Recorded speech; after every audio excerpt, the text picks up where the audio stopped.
देश दुनिया च वसदे पंजाबियों को खुशामदीद। मैं हरजिंदर सिंह रंधावा, तुसीं देख रहे हो पंजाब टैलीविजन और मेरे नाल ने सरदार जोगेश्वर सिंह। एक ना वखरी तरह का ना, हस्ती वखरी तरह की, बड़ी दिलचस्प ते रोचक शख्सियत सरदार जोगेश्वर सिंह इस वेले स्विट्जरलैंड दे विच ने और यूरोप के सब तो वड्डे बैंक तो लगभग बहुत वड्डे बैंक तो MD के अहुदे तो रिटायर होया। मैं इन्हां दे जीवन नूं जानण दे यतन दौरान कई दिलचस्प चीज़ां दे विचों निकलिया ते मैं तुहाडी जाण पछाण कराउण लग्गिया सरदार जोगेश्वर सिंह नाल। सरदार साहब जी आया आखदा, मैं बहुती भूमिका ते नहीं जाना। तुहाडा खूबसूरत नूरानी चेहरा चंगा लग रहा, दस्तार तुहाडे सिर ते है और तुसीं दुनिया भर दे विच दस्तार दे नाल चलदिआं वड्डे अहुदिआं ते रहे हो। मैं चाहूँगा कि साडे दर्शकां नाल तुसीं सांझ पाओ। पहला रंधावा साहब, वाहिगुरू जी का खालसा, वाहिगुरू जी की फतेह। सत श्री अकाल सारिਆਂ ਨੂੰ दर्शक। सत श्री अकाल दोस्तों, मैं एक चीज़ कह दियां तुहानूं कि जदों असीं निक्के निक्के मसलिਆਂ ते हिम्मत हार जाने आ, लेकिन जिन्हां दे सीने 'च जज्बे मगदे ने, जिन्हां दे अंदर अग हुंदी है कुछ करन गुजरन दी, उन्हां लई कोई हर्डल नहीं हुंदी, उन्हां लई हद्दां दे सहादे कुछ नहीं होंदे। उन्हां लई अहम हुंदा है कि नक दी सेध नूं चलना है, सुपने लैना ते सुपनिਆਂ ਨੂੰ सर करना। सो सरदार जोगेश्वर सिंह जदों पहली बारी UPSC का इम्तिहान पास करते हैं और IPS cadre they which number 1 ते आ जाते हैं और ट्रेनिंग लिए भी चले जाते, लेकिन मन च तड़प कुछ होर सी। दूजी बारी फिर अटैम्प्ट करते हैं और IAS विच सिलैक्ट हो जाते हैं, लेकिन सुपना किते होर दूर पलदा सीगा।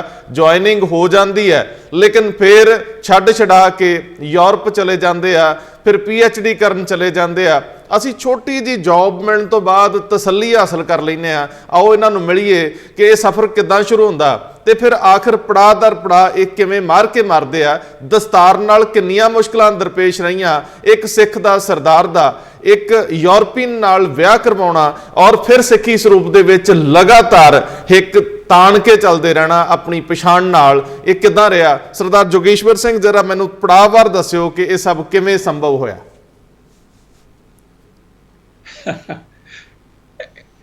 ਇਹ ਤਾਂ ਰੰਧਾਵਾ ਸਾਹਿਬ ਸਭ ਕੁਝ ਵਾਹਿਗੁਰੂ ਦੀ ਮਿਹਰ ਨਾਲ ਹੀ ਹੁੰਦਾ ਜੀ, ਜਿਵੇਂ ਉਹਦਾ ਹੁਕਮ ਹੋਵੇ। ਬੜੀ ਬਹੁਤ ਬਰੀਫਲੀ ਮੈਂ ਪੰਜਾਬ ਯੂਨੀਵਰਸਿਟੀ 'ਚ ਪੜ੍ਹਿਆ ਜੀ, ਚੰਡੀਗੜ੍ਹ। ਉੱਥੋਂ ਮੈਂ ਪਹਿਲਾਂ ਫਿਜ਼ਿਕਸ ਦੀ MSc ਆਨਰਸ ਸਕੂਲ ਕੀਤਾ ਫਿਜ਼ਿਕਸ ਜੀ। ਉਸ ਤੋਂ ਬਾਅਦ ਮੈਂ 1973 'ਚ ਮੈਂ ਚਾਰਟਰਡ ਬੈਂਕ ਕਲਕੱਤੇ ਸਿਲੈਕਟ ਹੋ ਗਿਆ ਸੀ, ਪਰ ਉੱਥੋਂ ਮੈਂ 3 ਮਹੀਨੇ ਬਾਅਦ ਮੁੜ ਕੇ ਆ ਗਿਆ ਕਿਉਂਕਿ ਮੈਨੂੰ ਕੁਝ ਖਾਸ ਪਸੰਦ ਨਹੀਂ ਲੱਗਿਆ ਸੀ ਉੱਥੇ ਕਲਕੱਤੇ ਰਹਿਣਾ। ਔਰ ਮਜ਼ੇ ਦੀ ਗੱਲ ਇਹ ਹੈ ਕਿ ਮੈਂ ਸ਼ੁਰੂ ਵੀ ਪਹਿਲੀ ਨੌਕਰੀ ਮੇਰੀ ਬੈਂਕ 'ਚ ਹੋਈ ਤੇ ਮੈਂ ਖਤਮ ਵੀ ਫਿਰ ਬੈਂਕ 'ਚ ਕੀਤਾ ਆ ਕੇ 2018 ਦੇ ਐਂਡ। ਉਸ ਤੋਂ ਬਾਅਦ ਮੈਂ 1975 'ਚ IAS ਸਿਲੈਕਟ ਹੋਇਆ, ਪਰ ਮੈਂ IAS ਜੁਆਇਨ ਨਹੀਂ ਕੀਤਾ ਕਿਉਂਕਿ ਮੇਰੀ ਇੱਛਾ ਸੀ ਕਿ ਮੈਂ ਫੋਰਨ ਸਰਵਿਸ ਜਾਣਾ। ਜਦੋਂ ਮੈਂ ਛੋਟਾ ਸੀ ਤਾਂ ਮੇਰੇ ਪਿਤਾ ਜੀ ਫੂਡ ਐਂਡ ਐਗਰੀਕਲਚਰ ਆਰਗੇਨਾਈਜੇਸ਼ਨ 'ਚ ਬਾਹਰ ਰਹੇ ਸੀ, ਲੀਬੀਆ ਦੇ ਵਿੱਚ, ਫਿਰ ਇਜਿਪਟ ਦੇ ਵਿੱਚ। ਉਹਨਾਂ ਦੇ ਨਾਲ ਮੈਂ ਤੇ ਮੇਰੇ ਵੱਡੇ ਭਰਾ ਚਿਰਨਜੀਵ ਸਿੰਘ, ਜਿਨ੍ਹਾਂ ਨੂੰ ਤੁਸੀਂ ਇੰਟਰਵਿਊ ਕਰ ਚੁੱਕੇ ਹੋ, ਅਸੀਂ ਯੂਰਪ ਦਾ ਚੱਕਰ ਵੀ ਲਾਇਆ ਸੀ। ਸੋ ਬੜਾ ਸ਼ੌਕ ਸੀ ਵੀ ਬਾਹਰਲੀ ਦੁਨੀਆ ਦੇਖਣੀ ਹੈ, ਸ਼ੌਕ ਸੀ ਤਾਂ ਫੋਰਨ ਸਰਵਿਸ 'ਚ ਆਉਣ ਦਾ। ਤੇ ਫੋਰਨ ਸਰਵਿਸ ਨਾ ਆਉਣ ਕਰਕੇ ਮੈਂ ਦੁਬਾਰਾ ਇਮਤਿਹਾਨ ਦੇਣ ਦਾ ਫੈਸਲਾ ਕੀਤਾ। ਇਸ ਕਰਕੇ ਪੁਲਿਸ ਸਰਵਿਸ ਜੁਆਇਨ ਕੀਤੀ ਕਿਉਂਕਿ ਪੁਲਿਸ ਸਰਵਿਸ ਡਿਫਰੈਂਟ ਕੈਟੇਗਰੀ ਸੀ। ਜੇ IAS ਜੁਆਇਨ ਕਰ ਜਾਂਦਾ ਤਾਂ ਦੁਬਾਰਾ ਇਮਤਿਹਾਨ ਨਹੀਂ ਸੀ ਦੇ ਸਕਦੇ। ਸੋ ਦੁਬਾਰਾ ਇਮਤਿਹਾਨ ਫੇਰ ਦਿੱਤਾ ਜੀ, ਫੇਰ ਸਿਲੈਕਟ ਹੋਇਆ। ਐਤਕੀ ਵੀ ਇੱਕ ਪੋਜੀਸ਼ਨ ਤੇ 2 ਨੰਬਰ ਤੇ ਫੋਰਨ ਸਰਵਿਸ ਰਹਿ ਗਈ। ਸੋ ਮੈਂ ਕਿਹਾ ਵੀ ਬਾਰ-ਬਾਰ ਨਹੀਂ ਕਰਨਾ ਚਾਹੀਦਾ। ਸੋ ਮੈਂ 1976 'ਚ IAS ਜੁਆਇਨ ਕੀਤਾ। ਮੈਨੂੰ ਹਿਮਾਚਲ ਕਾਡਰ ਮਿਲਿਆ। ਮੈਂ ਉੱਥੇ SDM ਨਾਲਾਗੜ੍ਹ ਰਿਹਾ, ਫਿਰ ਡਿਪਟੀ ਕਮਿਸ਼ਨਰ ਕਿਨੌਰ ਰਿਹਾ, ਫਿਰ ਮੈਂ Paris institute of public administration 'ਚ ਮੈਨੂੰ ਟ੍ਰੇਨਿੰਗ 'ਤੇ ਭੇਜਿਆ ਗਿਆ। ਉੱਥੋਂ ਜਦੋਂ ਮੈਂ ਵਾਪਸ ਆਇਆ ਤਾਂ ਫਿਰ ਇੱਕ ਚੀਜ਼ ਮੈਂ ਵਿੱਚੋਂ ਮਿਸ ਕਰ ਗਿਆ। 1980 'ਚ ਜਦੋਂ ਮੈਂ ਡਿਪਟੀ ਕਮਿਸ਼ਨਰ ਕਿਨੌਰ ਸੀਗਾ, ਮੈਨੂੰ ਇੱਕ ਸਵਿਸ ਲੜਕੀ ਮਿਲੀ ਜਿਹੜੀ ਕਿ ਉੱਥੇ ਆਈ। ਬੜਾ ਮੁਸ਼ਕਿਲ ਸੀ ਉਹਨਾਂ ਦਿਨਾਂ 'ਚ ਉੱਥੇ ਆਉਣਾ। ਸੋ ਇਹ ਕਿਸਮਤ ਦੀਆਂ ਗੱਲਾਂ ਹੁੰਦੀਆਂ ਨੇ। ਸਾਡੀ 1982 'ਚ ਸ਼ਾਦੀ ਹੋਈ। तो 80 ਤੋਂ ਲੈ ਕੇ ਹੁਣ 40 ਸਾਲ ਤੋਂ ਅਸੀਂ ਇਕੱਠੇ ਆ। 38 ਸਾਲ ਸਾਨੂੰ ਇਕੱਠੇ ਹੋ ਗਏ ਨੇ। ਸਾਡੇ 2 ਬੇਟੇ ਨੇ ਜੀ। ਤੇ ਉਹ ਇੰਡੀਆ ਮੂਵ ਕੀਤੀ 82 'ਚ ਮੇਰੇ ਨਾਲ। ਤੇ ਫਿਰ 84 ਜੋ ਇੰਡੀਆ ਦੇ ਹਾਲਾਤ ਸੀਗੇ, ਉਹ ਇੱਥੇ ਆਪਣੇ ਆਪ ਨੂੰ ਸੇਫਟੀ ਨਹੀਂ ਸੀ ਉਹਨੂੰ ਲੱਗਦੀ। ਉਹ ਅਸੀਂ ਇਹ ਜਿਵੇਂ ਅਕਾਊਂਟੈਂਟ ਬੈਲੈਂਸ ਸ਼ੀਟ ਬਣਾਉਂਦੇ ਨੇ, ਕਿਉਂਕਿ ਸਾਡਾ ਇੱਕ ਬੇਟਾ ਸੀ ਆਲਰੇਡੀ, ਦੂਸਰਾ ਬੇਟਾ ਬਾਅਦ 'ਚ ਹੋਇਆ। ਬੇਟਾ ਉਦੋਂ ਸਾਲ ਦਾ ਸੀ 1984 'ਚ। ਅੱਧੀ ਫੈਮਿਲੀ ਉਹਦੀ ਸਵਿਟਜ਼ਰਲੈਂਡ ਸੀ, ਸਾਰੇ ਨਾਨਕੇ ਉਹਦੇ ਸਵਿਟਜ਼ਰਲੈਂਡ ਸੀ। ਸੋ ਅਸੀਂ ਬੈਲੈਂਸ ਸ਼ੀਟ ਬਣਾਈ, ਇੱਕ ਪਾਸੇ ਇੰਡੀਆ ਦੇ ਫਾਇਦੇ ਤੇ ਨੁਕਸਾਨ, ਦੂਜੇ ਪਾਸੇ ਸਵਿਟਜ਼ਰਲੈਂਡ ਦੇ ਫਾਇਦੇ ਤੇ ਨੁਕਸਾਨ, ਤੇ ਅਸੀਂ ਫੈਸਲਾ ਕੀਤਾ ਵੀ ਅਸੀਂ ਸਵਿਟਜ਼ਰਲੈਂਡ ਮੂਵ ਜੀ। ਸੋ 84 ਦੇ ਐਂਡ ਤੋਂ ਬਾਅਦ ਅਸੀਂ ਸਵਿਟਜ਼ਰਲੈਂਡ ਆਏ। ਸਵਿਟਜ਼ਰਲੈਂਡ ਸ਼ੁਰੂ 'ਚ 2-3 ਸਾਲ ਕਾਫੀ ਮੁਸ਼ਕਲ ਲੱਗੇ, ਕਿਉਂਕਿ ਮੈਨੂੰ ਕਈ ਵਾਰੀ ਲੋਕੀ ਪੁੱਛਦੇ ਨੇ, ਲੋਕੀ ਕਹਿੰਦੇ ਨੇ ਜੀ ਤੁਸੀਂ ਰੇਸਿਜ਼ਮ ਦੇ ਵਿਕਟਿਮ ਹੋਏ ਹੋ ਜਾਂ ਨਹੀਂ ਹੋਏ। ਉਹਦਾ ਬਿਲਕੁਲ ਓਨੈਸਟ ਜਵਾਬ ਇਹ ਹੈ ਕਿ ਮੈਨੂੰ ਤਾਂ ਪਤਾ ਹੀ ਨਹੀਂ ਹੈਗਾ, ਕਿਉਂਕਿ ਮੈਨੂੰ ਤਾਂ ਕਦੀ ਇਹ ਨਹੀਂ ਲੱਗਿਆ ਵੀ ਕਿਸੇ ਨੇ ਮੇਰੇ ਨਾਲ ਕੋਈ ਵਿਤਕਰਾ ਕੀਤਾ ਜਾਂ ਨਹੀਂ ਕੀਤਾ। ਸੋ ਸ਼ੁਰੂ 'ਚ ਆ ਕੇ 2-3 ਸਾਲ ਮੁਸ਼ਕਲ ਲੱਗੇ। ਫਿਰ ਮੈਨੂੰ ਇੱਕ ਮੌਕਾ ਮਿਲਿਆ, ਇੱਕ ਬੜੇ ਇੰਪੋਰਟੈਂਟ ਸੀਗੇ ਮੈਂਬਰ ਪਾਰਲੀਮੈਂਟ ਦੇ ਸਵਿਟਜ਼ਰਲੈਂਡ ਦੇ, ਜਿਹੜੇ ਕਿ ਮੇਰੀ ਘਰ ਵਾਲੀ ਦੀ ਮਾਮੇ ਦੀ ਬੇਟੀ ਨਾਲ ਉਹਦੇ ਘਰ ਵਾਲੇ ਸੀ। ਉਹਨਾਂ ਨੇ ਮੈਨੂੰ ਮੌਕਾ ਦਿੱਤਾ ਉਹਨਾਂ ਦੇ ਨਾਲ ਕੰਮ ਕਰਨ ਦਾ। ਸਵਿਟਜ਼ਰਲੈਂਡ ਦਾ ਉਹ ਜਿਹੜੀ ਇਹਨਾਂ ਦੀ ਕਮੇਟੀ ਸੀ ਫੋਰਨ ਅਫੇਅਰਸ ਦੀ, ਉਹ ਕਮਿਸ਼ਨ ਦੇ ਚੇਅਰਮੈਨ ਸੀ ਪਾਰਲੀਮੈਂਟ ਦੇ, ਔਰ ਕਾਉਂਸਲ ਆਫ ਯੂਰਪ 'ਚੋਂ ਡਿਪਟੀ ਸੈਕਟਰੀ ਜਨਰਲੀ ਕੈਂਡੀਡੇਟ ਸੀ ਸਵਿਟਜ਼ਰਲੈਂਡ ਦੇ। ਉਹਨਾਂ ਦੇ ਨਾਲ ਮੈਂ ਬਹੁਤ ਕੁਝ ਦੇਖਿਆ, ਮੈਂ ਸਾਰਾ ਸਵਿਸ ਸਿਸਟਮ ਦੇਖਿਆ ਕਿ ਅੰਦਰੋਂ ਪੋਲੀਟੀਕਲੀ ਕੰਮ ਕਿਵੇਂ ਕਰਦਾ। ਸੋ ਉਹਨਾਂ ਦੇ ਕਰਕੇ ਫਿਰ ਇੱਕ ਮੈਨੂੰ ਉੱਥੇ ਬੜੀ ਵੱਡੀ ਕੰਸਟਰਕਸ਼ਨ ਦੀ ਕੰਪਨੀ ਸੀ, ਉਹਨਾਂ ਨੇ ਮੈਨੂੰ ਉਹਦਾ ਓਵਰਸੀਜ਼ ਮਾਰਕੀਟਿੰਗ ਦਾ ਡਾਇਰੈਕਟਰ ਲਗਾਇਆ, ਕਿਉਂਕਿ ਉਹਨਾਂ ਨੂੰ ਅੰਗਰੇਜ਼ੀ ਬੋਲਣ ਵਾਲਿਆਂ ਦੀ ਲੋੜ ਸੀ। ਉਹਨਾਂ ਕੋਲੇ ਜ਼ਿਆਦਾ ਅੰਗਰੇਜ਼ੀ ਬੋਲਣ ਵਾਲੇ ਬੰਦੇ ਹੈ ਨਹੀਂ ਸੀ। ਉੱਥੇ ਮੈਂ ਰਿਹਾ 2-2.5 ਸਾਲ। ਉਸ ਤੋਂ ਬਾਅਦ ਜਿੱਥੇ ਮੇਰੀ ਫੈਮਿਲੀ ਰਹਿੰਦੀ ਸੀ ਲੋਜ਼ਾਨ ਦੇ ਲਾਗੇ, ਇੱਕ ਕੰਪਨੀ ਸੀ ਜਿਹੜੀ ਕਿ ਜਿਹਦੀ ਮਾਲੀ ਹਾਲਾਤ ਖਰਾਬ ਸੀਗੀ, ਤੇ ਬੈਂਕ ਕੋਸ਼ਿਸ਼ ਕਰ ਰਹੇ ਸੀ ਕਿ ਉਹਨੂੰ ਕਿਸੇ ਤਰ੍ਹਾਂ ਠੀਕ ਕੀਤਾ ਜਾਵੇ। ਇੱਕ ਸ਼ਾਮ ਨੂੰ ਇੱਕ ਪਾਰਟੀ ਦੇ ਜਿਹੜਾ ਲੋਕਲ ਜਿਹੜਾ ਸਟੇਟ ਬੈਂਕ, ਜਿਵੇਂ ਇੰਡੀਆ ਸਟੇਟ ਬੈਂਕ ਹੁੰਦਾ, ਇੱਥੇ ਕੈਂਟੋਨਲ ਬੈਂਕ ਹੁੰਦੇ ਨੇ ਸਵਿਟਜ਼ਰਲੈਂਡ 'ਚ, ਉਹਨਾਂ ਦੇ ਮੈਨੇਜਿੰਗ ਡਾਇਰੈਕਟਰ, ਉਹਨਾਂ ਨੇ ਦਸਤਾਰ ਦੇਖੀ, ਉਹ ਮੈਨੂੰ ਆਏ, ਕਹਿੰਦੇ ਜੀ ਤੁਸੀਂ ਸਿੱਖ ਹੋ? ਮੈਂ ਕਿਹਾ ਹਾਂਜੀ ਮੈਂ ਹੈਗਾ। ਤੇ ਉਹ ਗੱਲਾਂ ਬਾਤਾਂ ਕਰਨ ਲੱਗ ਗਏ, ਕਹਿੰਦੇ ਤੁਸੀਂ ਕੀ ਕਰ ਰਹੇ ਹੋ? ਮੈਂ ਕਿਹਾ ਜੀ ਮੈਂ ਆਪ ਕੰਮ ਕਰਦਾ। ਤੁਸੀਂ ਹਿੰਦੁਸਤਾਨ 'ਚ ਕੀ ਕੀਤਾ? ਮੈਂ ਉਹਨਾਂ ਨੂੰ ਦੱਸਿਆ IAS ਕਿਸ ਤਰ੍ਹਾਂ ਦੀ ਟ੍ਰੇਨਿੰਗ ਸੀ, ਕੀ ਕੀਤਾ। ਉਹਨਾਂ ਨੇ ਮੈਨੂੰ ਕਿਹਾ ਜੀ ਇੱਥੇ ਇੱਕ ਕੰਪਨੀ ਹੈ, ਅਸੀਂ ਚਾਹੁੰਦੇ ਹਾਂ ਵੀ ਕੋਈ ਬੰਦਾ ਉਹਦਾ ਕੰਟਰੋਲ ਲੈ ਕੇ ਉਹਨੂੰ ਬਚਾਵੇ, ਤੁਸੀਂ ਮੰਨੋਗੇ ਇਹ ਕੰਮ ਕਰਨ ਲਈ? ਮੈਂ ਕਿਹਾ ਜੀ ਜੇ ਤੁਸੀਂ ਸਮਝ ਸਕਦੇ ਹੋ ਕਿ ਮੈਂ ਕਾਬਲ ਹਾਂ ਤਾਂ ਜ਼ਰੂਰ ਕਰਾਂਗੇ। ਤੇ ਉੱਥੇ ਰੰਧਾਵਾ ਸਾਹਿਬ ਉਸ ਦੇ ਬਾਰੇ ਤਾਂ ਕਿਤਾਬ ਲਿਖੀ ਜਾ ਸਕਦੀ ਹੈ। ਜੋ ਕੰਪਨੀ ਦੇ ਹਾਲਾਤ ਸੀਗੇ, ਨਵੇਂ ਇਨਵੈਸਟਰ ਲਿਆਂਦੇ। ਉਸ ਕੰਪਨੀ ਤੋਂ ਬਾਅਦ ਇਹ ਹੈ ਕਿ ਆਲੇ ਦੁਆਲੇ ਦੇ ਵਿੱਚ ਅਖਬਾਰਾਂ ਦੇ ਵਿੱਚ ਇੱਕ ਇੱਥੇ ਫਾਈਨੈਂਸ਼ੀਅਲ ਅਖਬਾਰ ਹੈਗਾ ਅਜੇਫੀ, ਉਹਨਾਂ ਨੇ ਪਹਿਲੀ ਵਾਰੀ ਹਿਸਟਰੀ 'ਚ ਕਿਸੇ ਦੀ ਤਸਵੀਰ ਛਾਪੀ ਤਾਂ ਮੇਰੀ ਛਾਪੀ। ਮੇਰੇ ਬਾਰੇ ਉਹਨਾਂ ਨੇ ਆਰਟੀਕਲ ਲਿਖਿਆ ਕਿ ਇਹ ਬੰਦਾ ਜਿਹੜਾ ਕੰਪਨੀ ਦਾ ਨਾਂ ਸੀ ਤੇਜੇ, ਕਿ ਉਹਨੂੰ ਦੁਬਾਰਾ ਠੀਕ ਹਾਲਾਤ 'ਚ ਲਿਆਉਣ ਦੀ ਕੋਸ਼ਿਸ਼ ਕਰ ਰਿਹਾ। ਉਸ ਕਰਕੇ ਲੋਕ ਵਾਕਈ ਜਦੋਂ ਉਹ ਕੰਪਨੀ ਠੀਕ ਹੋ ਗਈ, ਉਹਦਾ ਸਾਰਾ ਕੁਝ ਸੂਤ ਹੋ ਗਿਆ ਕੰਮ। ਉਹ ਕੰਪਨੀ ਦਾ ਹੁਣ ਮੋਬਾਈਲ ਜ਼ੋਨ ਹੋਲਡਿੰਗ ਨਾਂ ਹੈ, ਉਹ ਸਟਾਕ ਐਕਸਚੇਂਜ ਤੇ ਲਿਸਟਡ ਹੈ। ਤੇ ਇੱਕ ਬੈਂਕ ਜਿਹਦੇ ਨਾਲ ਉੱਥੇ ਅਸੀਂ ਡੀਲ ਕਰਦੇ ਸੀ, ਉਹ ਕੰਪਨੀ ਲਈ ਬੈਂਕ ਇੰਡੋ ਸਵੇਸ ਜਨੀਵਾ, ਉਹਨਾਂ ਨੇ ਮੈਨੂੰ ਆਫਰ ਕੀਤਾ ਕਿ ਜੀ ਤੁਸੀਂ ਵਾਈਸ ਪ੍ਰੈਜ਼ੀਡੈਂਟ ਬਤੌਰ ਸਾਨੂੰ ਜੁਆਇਨ ਕਰੋ। ਥੋੜੀ ਦੇਰ ਉਸ ਤੋਂ ਬਾਅਦ ਮੈਨੂੰ ਡੋਇਚੇ ਬੈਂਕ ਨੇ ਆਪਣੇ Asia Pacific Geneva Asia Pacific division ਦੇ ਡਿਪਟੀ ਹੈਡ ਦੀ ਪੋਸਟ ਆਫਰ ਕੀਤੀ। ਮੈਂ ਫਿਰ ਡੋਇਚੇ ਬੈਂਕ 'ਚ ਰਿਹਾ ਜੀ। ਉਸ ਤੋਂ ਬਾਅਦ ਮੈਂ ING ਬੈਂਕ 'ਚ ਰਿਹਾ। ਤੇ ਅਖੀਰਲੇ 12 ਸਾਲ ਇੱਕ ਬਹੁਤ ਹੀ ਯੂਰਪ ਦੀ ਹਿਸਟਰੀ ਦੇ ਵਿੱਚ ਜਿਹੜੀ ਸਭ ਤੋਂ ਮਤਲਬ ਕਿ ਸਭ ਤੋਂ ਵੱਡੀਆਂ ਫੈਮਿਲੀਜ਼ ਤੋਂ, ਸਭ ਤੋਂ ਮਹੱਤਵਪੂਰਨ ਫੈਮਿਲੀਜ਼ ਤੋਂ ਰੌਥਸ਼ਿਲਡ ਫੈਮਿਲੀ ਹੈ, ਜਿਹਨੂੰ ਅੰਗਰੇਜ਼ੀ 'ਚ ਆਮ ਤੌਰ 'ਤੇ ਰੌਥਸ਼ਾਈਲਡ ਕਹਿੰਦੇ ਨੇ। ਤੋ ਐਡਮੌਂਡ ਦਾ ਰੌਥਸ਼ਾਈਲਡ ਬੈਂਕ ਨੇ ਉਹਨਾਂ ਨੇ ਮੈਨੂੰ ਹਾਇਰ ਕੀਤਾ ਤੇ 12 ਸਾਲ ਫਿਰ ਮੈਂ ਉੱਥੇ ਰਿਹਾ, ਮੈਨੇਜਿੰਗ ਡਾਇਰੈਕਟਰ ਰਿਹਾ ਉੱਥੇ, ਤੇ ਏਸ਼ੀਆ ਟੀਮ ਦਾ ਹੈੱਡ ਰਿਹਾ ਪਿਛਲੇ 4 ਸਾਲ। ਉੱਥੋਂ 2018 ਦੇ ਐਂਡ ਤੇ ਮੈਂ ਰਿਟਾਇਰਮੈਂਟ ਲੈ ਕੇ ਹੁਣ ਮੈਂ ਇੰਡੀਪੈਂਡੈਂਟ ਕੰਸਲਟੈਂਟ ਹਾਂ, 3-4 ਬੈਂਕ ਦਾ ਐਡਵਾਈਜ਼ਰ ਹਾਂ, ਤੇ ਮੈਂ ਹੋਰ 3-4 ਬੈਂਕਾਂ ਦੇ ਨਾਲ ਹੁਣ ਮੈਂ ਐਜ਼ ਐਡਵਾਈਜ਼ਰ ਕੰਮ ਕਰ ਰਿਹਾ। ਸੋ ਬੈਂਕ ਤੋਂ ਰਿਟਾਇਰ ਹੋ ਗਿਆ, ਕੰਮ ਤੋਂ ਨਹੀਂ ਰਿਟਾਇਰ ਹੋਇਆ। ਮੇਰੇ ਖਿਆਲ ਕੰਮ ਤੋਂ ਰਿਟਾਇਰ ਦਾ ਉਦੋਂ ਹੀ ਹੋਊਗਾ ਜਦੋਂ ਦੂਜੇ ਪਾਸਿਓਂ ਸੱਦਾ ਆਊਗਾ ਵੀ ਹੁਣ ਆ ਜਾ, ਕਿਉਂਕਿ ਮੇਰੀ ਜਿਹੜੀ ਜਨਰੇਸ਼ਨ ਹੈ ਅਸੀਂ ਤਾਂ ਹਮੇਸ਼ਾ ਹੀ ਕੰਮ ਨਹੀਂ। ਤੁਹਾਡਾ ਜਿਹੜਾ ਚਿਹਰਾ ਹੈ ਉਹ ਇਹ ਦੱਸਦਾ ਹੈ ਕਿ ਤੁਸੀਂ ਕੁਦਰਤ ਦੇ ਬੜਾ ਨੇੜੇ ਹੋ, ਔਰ ਤੁਸੀਂ ਜਿੰਨੇ ਖੁਸ਼ ਦਿਲ ਖੁਸ਼ ਮਜਾਜ ਰੂਹਦਾਰ ਲੱਗੇ ਮੈਨੂੰ ਆਫ ਦਾ ਰਿਕਾਰਡ ਗੱਲ ਕਰਦੇ ਆ। ਸੋ ਮੈਨੂੰ ਤੁਹਾਨੂੰ ਰਿਕਾਰਡ ਕਰਦੇ ਆ ਬੜੀ ਖੁਸ਼ੀ ਹੋ ਰਹੀ ਆ, ਕਿਉਂਕਿ ਜਦੋਂ ਤੁਸੀਂ ਇਹ ਗੱਲ ਕਹਿੰਦੇ ਹੋ ਕਿ ਕਿਤੇ ਬੁੱਧ ਧਰਮ ਵਾਂਗ ਸਿੱਖੀ ਪੰਜਾਬੋਂ ਬਾਰ-ਬਾਰ ਹੀ ਨਾ ਰਹਿ ਜੇ ਤੇ ਮੈਨੂੰ ਵੀ ਸ਼ਰਮ ਆਉਣ ਲੱਗਦੀ ਆ। ਮੈਂ ਵੀ ਆਪਣੇ ਚਿਹਰੇ ਨੂੰ 2 ਵਾਰੀ ਸ਼ੀਸ਼ੇ 'ਚ ਦੇਖਦਾ ਪਰ ਫਿਰ ਮੈਨੂੰ ਲੱਗਦਾ ਮੈਂ ਕਿ ਮੈਂ ਬਾਹਰੀ ਅਸਰ ਕਬੂਲ ਕੇ ਜੇ ਆਪਣਾ ਅੱਜ ਪ੍ਰਭਾਵ ਆਪਣਾ ਚਿਹਰਾ ਬਦਲਣ ਦੀ ਕੋਸ਼ਿਸ਼ ਕਰੂੰਗਾ, ਨਕਲੀ ਲੱਗੂੰਗਾ, ਮੇਰੇ ਅੰਦਰ ਵੀ ਕੁਝ ਇਸ ਤਰ੍ਹਾਂ ਦੀਆਂ ਭਾਵਨਾਵਾਂ ਹੋਣ। ਲੇਕਿਨ ਮੈਨੂੰ ਤੁਹਾਡੀ ਉਹ ਸਟਰਗਲ ਜਿਹੜੀ ਤੁਸੀਂ ਦਸਤਾਰ ਦੇ ਨਾਲ ਕੀਤੀ, ਤੁਸੀਂ PhD ਲਈ ਗਏ, ਤੁਸੀਂ ਲੰਬਾ ਸਮਾਂ ਲਗਾਇਆ ਸਟੱਡੀ ਦੇ ਵਿੱਚ, ਔਰ ਫਿਰ ਤੁਸੀਂ ਜਿਵੇਂ ਆਪਣੇ ਅੰਦਰ ਇਸ ਤਰ੍ਹਾਂ ਦੀਆਂ ਢੇਰਾਂ ਫੀਲਿੰਗਸ ਦੇ ਨਾਲ ਇਸ ਚਿਹਰੇ ਸਰੂਪ ਨੂੰ ਅੱਗੇ ਲੈ ਕੇ ਤੁਰਦੇ ਹੋ ਤੇ ਫਿਰ ਇੱਜ਼ਤ ਮਾਣ ਪਾਉਂਦੇ ਹੋ। ਮੈਂ ਚਾਹੁੰਦਾ ਸਾਡੇ ਲਈ ਉਹ ਆਦਰਸ਼ਕ ਪਰਿਸਥਿਤੀਆਂ ਦਾ ਵਰਣਨ ਕਰੋ ਤਾਂ ਕਿ ਸਾਡੇ ਆਪਣੇ ਲੋਕ ਗਰਵ ਨਾਲ ਮਾਣ ਨਾਲ ਇਹ ਸਮਝਣ ਕਿ ਸਾਡੀ ਪਛਾਣ ਕੋਈ ਏਡੀ ਹੌਲੀ ਨਹੀਂ। ਹੌਲੀ ਨਹੀਂ ਰੰਧਾਵਾ ਸਾਹਿਬ, ਜੇ ਹੌਲੀ ਹੁੰਦੀ ਤਾਂ ਐਡਮੰਡ ਦਾ ਰੌਥਸ਼ਾਈਲਡ ਵਰਗੇ ਮੇਰੇ ਵਰਗੇ ਬੰਦਿਆਂ ਨੂੰ ਉਹਨਾਂ ਨੇ ਨਹੀਂ ਸੀ ਲੈਣਾ।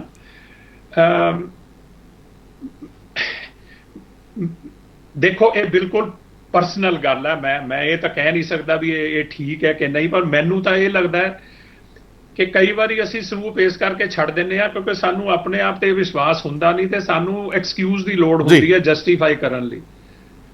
ਉਹ ਜਸਟੀਫਿਕੇਸ਼ਨ ਅਸੀਂ ਇਹ ਲੱਭ ਲੈਂਦੇ ਹਾਂ ਕਿ ਜੀ ਨੌਕਰੀ ਨਹੀਂ ਮਿਲਦੀ। ਜੇ ਨੌਕਰੀ ਨਾ ਮਿਲਦੀ ਹੋਵੇ, ਖੈਰ ਮੈਂ ਤਾਂ ਬੜੇ ਛੋਟੇ ਲੈਵਲ ਤੇ ਰਿਹਾ, ਤੁਸੀਂ ਦੇਖੋ ਅਜੇ ਬੰਗਾ ਵਰਗੇ ਜਿਹੜੇ ਲੋਕ ਹੋਏ ਨੇ ਜਿਹੜੇ ਮਾਸਟਰ ਕਾਰਡ ਦੇ CEO ਰਹੇ ਆ, ਹੋਰ ਬੜੇ ਵੱਡੇ ਵੱਡੇ ਸਿੱਖ ਸ਼ਖਸੀਅਤਾਂ ਨੇ ਬਹੁਤ ਹੀ ਉੱਪਰ ਗਏ ਨੇ ਕਾਰਪੋਰੇਟ ਵਰਲਡ ਦੇ ਵਿੱਚ, ਮੈਂ ਤਾਂ ਕਿਧਰੇ ਵੀ ਨਹੀਂ ਹੈਗਾ। ਸੋ ਉਹ ਗੱਲ ਮੈਨੂੰ ਤੇ ਲੱਗਦੀ ਹੈ ਕਿ ਆਪਣੀ ਜਿਹੜੀ ਤੁਸੀਂ ਸਮਝੋ ਵੀਕਨੈਸ ਜਾਂ ਆਪਣੀ ਜੇ ਆਪਣੇ ਆਪ ਤੇ ਹੌਸਲਾ ਹੀ ਨਾ ਹੋਵੇ, ਜੇ ਆਪਣੇ ਆਪ ਤੇ ਕੌਨਫੀਡੈਂਸ ਨਾ ਹੋਵੇ, ਉਹਨੂੰ ਸਿਰਫ ਅਸੀਂ ਜਸਟੀਫਾਈ ਕਰਨ ਲਈ ਫਿਰ ਇਹ ਕਰਦੇ ਹਾਂ ਕਿ ਜੀ ਹੁਣ ਬੜੇ ਲੋਕ ਮਿਲਦੇ ਨੇ ਇੱਥੇ। ਇੱਕ ਵਾਰੀ ਮੈਂ ਗੱਡੀ 'ਚ ਜਾ ਰਿਹਾ ਸੀ, ਮੈਨੂੰ ਇੱਕ ਮਿਲੇ ਆਪਣੇ, ਸਤਿ ਸ੍ਰੀ ਅਕਾਲ ਬੁਲਾਉਂਦੇ ਨੇ ਕਿ ਜੀ ਸਤਿ ਸ੍ਰੀ ਅਕਾਲ ਜੀ। ਮੈਂ ਕਿਹਾ ਜੀ ਸਤਿ ਸ੍ਰੀ ਅਕਾਲ। ਕਹਿੰਦੇ ਜੀ ਕਿੱਥੇ ਰਹਿੰਦੇ ਹੋ? ਮੈਂ ਕਿਹਾ ਜੀ ਇੱਥੇ ਸਵਿਟਜ਼ਰਲੈਂਡ 'ਚ ਰਹਿਣਾ। ਕਿਹੜੇ ਰੈਸਟੋਰੈਂਟ 'ਚ ਕੰਮ ਕਰਦੇ ਹੋ? ਸੋ ਕਈ ਵਾਰੀ ਆਪਣੇ ਲੋਕਾਂ ਦੀ ਨਾ ਮੁਰਾਦ ਹੀ ਬੜੀ ਛੋਟੀ ਰਹਿ ਜਾਂਦੀ ਹੈ। ਮਤਲਬ ਉਹਨੇ ਜੇ ਦਸਤਾਰ ਵਾਲੇ ਨੂੰ ਦੇਖਿਆ ਤਾਂ ਉਹਨੇ ਇਹੀ ਸੋਚਿਆ ਵੀ ਇਹ ਜਾਂ ਕਿਸੇ ਰੈਸਟੋਰੈਂਟ 'ਚ ਕੰਮ ਕਰਦਾ ਜਾਂ ਇਹ ਟੈਕਸੀ ਚਲਾਉਂਦਾ ਹੋਣਾ। ਮੈਂ ਇੱਕ ਵਾਰੀ ਕੈਲਗਰੀ ਸੀਗਾ ਗਿਆ ਹੋਇਆ ਬੈਂਕ ਦੇ ਲਈ, ਤੇ ਮੈਨੂੰ ਇੱਕ ਉੱਥੇ ਪ੍ਰੋਫੈਸਰ ਸਾਹਿਬ ਸੀਗੇ ਕੈਲਗਰੀ ਯੂਨੀਵਰਸਿਟੀ 'ਚ, ਉਹਨਾਂ ਨੇ ਮਿਲਣ ਆਉਣਾ ਸੀ। ਤੇ ਮੈਨੂੰ ਜਿਹੜਾ ਦਰਬਾਨ ਸੀਗਾ ਹੋਟਲ ਦਾ ਵਰਦੀ ਵਾਲਾ, ਉਹ ਮੈਨੂੰ ਆ ਕੇ ਕਹਿੰਦਾ ਜੀ ਯੋਰ ਟੈਕਸੀ ਇਜ਼ ਹੇਅਰ। ਮੈਂ ਕਿਹਾ ਜੀ ਮੈਂ ਤੇ ਟੈਕਸੀ ਕੋਈ ਮੰਗਾਈ ਨਹੀਂ। ਉਹ ਪ੍ਰੋਫੈਸਰ ਸਾਹਿਬ ਆਏ ਸੀ ਮੈਨੂੰ ਚੁੱਕਣ, ਉਹਨੇ ਉਹਨਾਂ ਨੂੰ ਦੇਖਿਆ ਤੇ ਉਹਨੇ ਸੋਚਿਆ ਟੈਕਸੀ ਹੈਗੀ ਹੈ। ਇਹ 20 ਸਾਲ ਪਹਿਲਾਂ ਦੀ ਗੱਲ, ਅੱਜ ਨਹੀਂ ਹੋ ਸਕਦੀ। ਅੱਜ ਕੈਨੇਡਾ ਦੇ ਵਿੱਚ ਕੋਈ ਵੀ ਦਸਤਾਰ ਵਾਲੇ ਸਿੱਖ ਨੂੰ ਦੇਖ ਕੇ ਇਹ ਨਹੀਂ ਸੋਚੇਗਾ, ਕਿਉਂਕਿ 4 ਮਿਨਿਸਟਰ ਬੈਠੇ ਨੇ, ਤੁਹਾਨੂੰ ਪਤਾ ਹੀ ਹੈ, ਸੱਜਣ ਸਾਹਿਬ ਡਿਫੈਂਸ ਮਿਨਿਸਟਰ ਨੇ ਜਾਂ ਹੋਰ ਵੀ ਹੈਗੇ ਨੇ। ਸੋ ਜੇ ਅਸੀਂ ਲੋਕ ਆਪਣੇ ਆਪ ਤੇ ਹੌਸਲਾ ਜ਼ਿਆਦਾ ਰੱਖੀਏ, ਅਸੀਂ ਆਪਣੀ ਮੁਰਾਦ ਬਹੁਤ ਉੱਚੀ ਰੱਖੀਏ, ਤਾਂ ਮੇਰਾ ਖਿਆਲ ਹੈ ਇਹ ਗੱਲਾਂ ਹੌਲੀ ਹੌਲੀ। ਪਰ ਸਰਦਾਰ ਸਾਹਿਬ ਅਜੇ ਵੀ ਇੱਕ ਮਸਲਾ ਬੜਾ ਵੱਡਾ, ਬੜਾ ਪਚੀਦਾ ਹੈ ਜਿਹੜਾ ਐਡਰੈਸ ਕਰਨ ਵਾਲਾ ਹੈ, ਕਿਉਂਕਿ ਤੁਸੀਂ ਦੇਖਿਆ, ਤੁਸੀਂ ਜੇ ਗੱਲ ਕਰਦੇ ਹੋ ਕਿ ਸਾਡੀ ਪਛਾਣ ਸਾਡੇ ਛੋਟੇ-ਛੋਟੇ ਕੰਮਾਂ ਨਾਲ ਆ ਕੇ ਜੁੜ ਗਈ ਹੈ। ਅਸੀਂ ਜਦੋਂ ਪੰਜਾਬ ਤੋਂ ਹੈ, ਅਸੀਂ ਇੰਡੀਆ ਤੋਂ ਹੈ, ਅਸੀਂ ਕਿਸੇ ਕੈਫੇ ਦੇ ਵਿੱਚ ਹੈ, ਕਿਸੇ ਟੈਕਸੀ ਦੇ ਡਰਾਈਵਰ ਹਾਂ, ਟਰੱਕ ਦੇ ਡਰਾਈਵਰ ਹਾਂ, ਜਾਂ ਅਸੀਂ ਖੇਤਾਂ ਵਾਲੇ ਹਾਂ, ਅਸੀਂ ਵੱਖ-ਵੱਖ ਜਗ੍ਹਾ ਦੇ ਉੱਤੇ ਜਾ ਕੇ ਉਸ ਤਰ੍ਹਾਂ ਦੀ ਸਕਿੱਲ ਤੇ ਉਸ ਤਰ੍ਹਾਂ ਦੀ ਮਿਹਨਤ ਕਰਨ ਤੋਂ ਅਜੇ ਦੂਰ ਹੈ।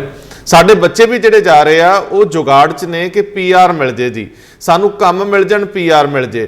ਲੇਕਿਨ ਜਿਸ ਪਾਸੇ ਨੂੰ ਅਸੀਂ ਤੁਰਨਾ ਹੈ ਜੇ ਦੁਨੀਆ ਦੇ ਵਿੱਚ, ਸਾਡੀ ਪਛਾਣ ਦੂਜਿਆਂ ਨਾਲੋਂ ਥੋੜੀ ਨੀਵੀਂ ਨਹੀਂ ਹੋਣੀ ਚਾਹੀਦੀ। ਸਾਨੂੰ ਉਹ ਸਾਰੇ ਕੰਮਾਂ ਦੇ ਵਿੱਚ, ਹਾਲਾਂਕਿ ਤੁਸੀਂ ਗੱਲ ਕੀਤੀ ਹੈ ਕਿ ਉੱਥੇ ਸਾਡੇ ਵਜ਼ੀਰ ਵੀ ਨੇ, ਲੇਕਿਨ ਵਜ਼ੀਰ ਸਾਡੀ ਗਿਣਤੀ ਨਾਲ ਸੰਬੰਧਿਤ ਵੀ ਹੋਣ ਕਰਕੇ ਹੋ ਸਕਦੇ ਆ। ਕਿਸੇ ਹਲਕੇ ਦੇ ਵਿੱਚੋਂ ਜ਼ਿਆਦਾ ਪੰਜਾਬੀ ਹੋਣ ਕਰਕੇ ਪੰਜਾਬੀ ਦਾ ਚੁਣੇ ਜਾਣਾ ਸਾਡੀ ਪ੍ਰਾਪਤੀ ਨਹੀਂ ਮੰਨਿਆ ਜਾਊਗਾ। ਸਾਡੀ ਪ੍ਰਾਪਤੀ ਜਿਸ ਤਰੀਕੇ ਨਾਲ ਤੁਸੀਂ ਸਵਿਟਜ਼ਰਲੈਂਡ ਦੇ ਵਿੱਚ ਉਸ ਬੈਂਕ ਨੂੰ, ਉਹਨੂੰ ਮੈਨੇਜਿੰਗ ਡਾਇਰੈਕਟਰ ਵਜੋਂ ਚਲਾ ਰਹੇ ਸੀਗੇ, ਤੁਸੀਂ ਵੱਖ-ਵੱਖ ਕੰਪਨੀਆਂ ਦੇ ਹੈੱਡ ਸੀ, ਅੱਜ ਵੀ ਤੁਸੀਂ ਵੱਡੀਆਂ ਕੰਪਨੀਆਂ ਨੂੰ ਸਰਵਿਸ ਦੇ ਰਹੇ ਹੋ। ਸੋ ਮੈਂ ਉਹ ਤੁਹਾਨੂੰ ਬੇਨਤੀ ਕਰਦਾ ਹੈ ਕਿ ਉਹ ਜਿਹੜੀ ਚੀਜ਼ ਆ ਉਹ ਬੜੀ ਅਹਿਮ ਆ। ਜੇ ਤੁਸੀਂ ਉਹਦੇ ਉੱਤੇ ਫੋਕਸ ਕਰਕੇ ਮੈਨੂੰ ਦੱਸ ਪਾਓ, ਮੈਨੂੰ ਲੱਗਿਆ ਤੁਹਾਨੂੰ ਕੋਈ ਟੈਕਨੀਕਲ ਸਮੱਸਿਆ ਆਈ ਹੈ, ਜੇ ਤੁਸੀਂ ਉਹ ਦੱਸ ਪਾਓ ਤਾਂ ਮੈਨੂੰ ਖੁਸ਼ੀ ਹੋਊਗੀ ਜੀ। ਦੇਖੋ ਉਹਦੇ ਲਈ ਤਾਂ ਤੁਸੀਂ ਪਹਿਲਾਂ ਵੀ ਇੰਟਰਵਿਊ ਬੜੇ ਲੋਕਾਂ ਨੇ ਗੱਲ ਕੀਤੀ ਹੈ, ਉਹਦੇ ਲਈ ਗੱਲ ਆ ਜਾਂਦੀ ਹੈ ਐਜੂਕੇਸ਼ਨ ਦੀ। ਸਾਨੂੰ ਇਸ ਲੈਵਲ ਤੋਂ ਜੇ ਉੱਪਰ ਆਉਣਾ ਹੈ ਤਾਂ ਪਹਿਲੀ ਗੱਲ ਤਾਂ ਇਹ ਹੈ ਕਿ ਮੁਰਾਦ ਉੱਚੀ ਰੱਖਣੀ ਚਾਹੀਦੀ ਹੈ। ਮੁਰਾਦ ਇਸ ਕਰਕੇ ਇਹ ਨਹੀਂ ਕਿ ਮੈਂ ਸਿਰਫ ਬਾਹਰ ਜਾਣਾ ਜੀ ਉੱਥੇ ਟਰੱਕ ਚਲਾਉਣਾ, ਉਹਦੇ ਉਸ ਲੈਵਲ ਤੇ ਜਾਣ ਲਈ ਉਹਦੇ ਲਈ ਫਿਰ ਤਾਲੀਮ ਉਸੇ ਦੇ ਬਰਾਬਰ ਹੋਣੀ ਚਾਹੀਦੀ ਹੈ। ਉਹ ਫਿਰ ਹੁਣ ਉਹ ਮਸਲਿਆਂ ਦੇ ਲਿੰਕ ਬਣੀ ਜਾਣਗੇ। ਉਹ ਤਾਲੀਮ ਪੰਜਾਬ ਦੇ ਵਿੱਚ ਮਿਲਣੀ ਚਾਹੀਦੀ ਹੈ ਜਾਂ ਹਿੰਦੁਸਤਾਨ ਦੇ ਵਿੱਚ ਪਹਿਲਾਂ ਮਿਲਣੀ ਚਾਹੀਦੀ ਹੈ। ਕਈ ਲੋਕ ਬਾਹਰ ਜਾ ਕੇ ਵੀ ਪੜ੍ਹਦੇ ਨੇ। ਸੋ ਜਦੋਂ ਤਾਈਂ ਆਪਾਂ ਤਾਲੀਮ ਲੈ ਕੇ, ਤਾਲੀਮ ਅਸੀਂ ਤਾਂ ਲਵਾਂਗੇ ਜੇ ਸਾਨੂੰ ਪਹਿਲਾਂ ਹੀ ਆਈਡੀਆ ਹੋਵੇ ਕਿ ਮੈਂ ਫਲਾਨੀ ਕਿਸ ਚੀਜ਼ 'ਚ ਮੇਰਾ ਸ਼ੌਕ ਹੈਗਾ, ਮੈਂ ਕੀ ਬਣਨਾ ਚਾਹੁੰਦਾ। ਸੋ ਇਹ ਤਾਂ ਬੜੇ ਮਸਲੇ, ਗੁੰਝਲਦਾਰ ਮਸਲੇ ਹੋ ਜਾਂਦੇ ਨੇ ਜੀ। ਉਹਦੇ ਲਈ ਇਹ ਹੈ ਹੁਣ ਜਿਸ ਤਰ੍ਹਾਂ ਜੇ ਆਪਣੇ ਘਰਾਂ ਦੇ ਵਿੱਚ ਅਸੀਂ ਜੇ ਆਪਣੇ ਬੱਚਿਆਂ ਨੂੰ ਅੱਗੋਂ ਉਹ ਉੱਚੀ ਮੁਰਾਦ ਰੱਖਣ ਦੀ ਇਨਸਪੀਰੇਸ਼ਨ ਨਹੀਂ ਦੇਵਾਂਗੇ ਤਾਂ ਇਹ ਤਾਂ ਸਾਰਾ ਕੁਝ ਉੱਥੋਂ ਸ਼ੁਰੂ ਹੋਣਾ ਨਾ। ਉਹਨਾਂ ਨੂੰ ਜੇ ਆਪਾਂ ਜਿਹੜੀਆਂ ਸਿੱਖੀ ਦੀਆਂ ਬੇਸਿਕ ਵੈਲਿਊਜ਼ ਨੇ, ਕਿਉਂਕਿ ਜਿਨ੍ਹਾਂ ਨੂੰ ਸਿੱਖੀ ਦੀਆਂ ਬੇਸਿਕ ਵੈਲਿਊਜ਼ ਸਮਝ ਆ ਜਾਂਦੀਆਂ ਨੇ, ਮੇਰੇ ਹਿਸਾਬ ਨਾਲ ਮਾਰ ਨਹੀਂ ਖਾਂਦੇ। ਕਿਉਂਕਿ ਗੁਰੂ ਸਾਹਿਬ ਮੈਨੂੰ ਸਰਦਾਰ ਸਾਹਿਬ ਇਹ ਜ਼ਰੂਰ ਦੱਸਿਓ, ਕਿਉਂਕਿ ਮੈਨੂੰ ਹੁਣ ਨਾ ਕਿਤੇ ਕਿਤੇ ਸ਼ੱਕ ਹੋਣ ਲੱਗਦਾ ਹੈ ਕਿ ਸਾਡੇ ਖਾਸ ਤੌਰ ਤੇ ਪੰਜਾਬ ਦੇ ਵਿੱਚੋਂ ਜਾਂ ਦਸਤਾਰ ਵਾਲੇ ਲੋਕ ਬਹੁਤ ਘੱਟ UPSC ਸਿਵਲ ਸਰਵਿਸਿਜ਼ ਦਾ ਜਿੰਦਾ ਜ਼ਿਕਰ ਕਰਦੇ ਆ, ਉਹਦੇ 'ਚ ਬਹੁਤ ਘੱਟ ਗਿਣਤੀ ਰਹਿ ਗਈ ਸਾਡੀ। ਆਖਰ ਸਾਡਾ ਬੌਧਿਕ ਲੈਵਲ ਖੁਰ ਗਿਆ, ਬੌਧਿਕ ਪੱਧਰ ਪਿੱਛੇ ਰਹਿ ਗਿਆ, ਜਾਂ ਸਾਡਾ ਜਿਹੜਾ ਸਟੈਮਨਾ ਜਾਂ ਸਾਡੀ ਕਮਿਟਮੈਂਟ, ਸਾਡਾ ਕੋਈ ਕਮੀ ਰਹਿ ਗਈ, ਸਾਡਾ ਨਜ਼ਰੀਆ ਵਿਕਸਿਤ ਨਹੀਂ ਹੋ ਰਿਹਾ। ਅਸੀਂ ਮਿਹਨਤ ਕਰਨ ਤੋਂ ਉੱਕ ਰਹੇ ਹਾਂ ਜਾਂ ਅਸੀਂ ਵੱਡੇ ਟਾਸਕ ਲੈਣ ਤੋਂ ਕਤਰਾਉਂਦੇ ਆ। ਸਾਨੂੰ ਅਸਫਲਤਾ ਜ਼ਿਆਦਾ ਡਰਾਉਂਦੀ ਹੈ ਜਾਂ ਸਫਲ ਹੋਣ ਦਾ ਸਾਡੇ 'ਚ ਮਾਦਾ ਨਹੀਂ ਰਿਹਾ। ਸਾਡੀ ਸਿਵਲ ਸਰਵਿਸਿਜ਼ ਦੇ ਵਿੱਚ ਘਟਦੀ ਗਿਣਤੀ ਔਰ ਸਾਡੇ ਵੱਡੇ ਅਹੁਦਿਆਂ ਤੇ ਘਟਦੇ ਸਿਰ ਕੱਲ ਨੂੰ ਸਾਨੂੰ ਨੀਵਾਂ ਵੀ ਪਾਉਣਗੇ।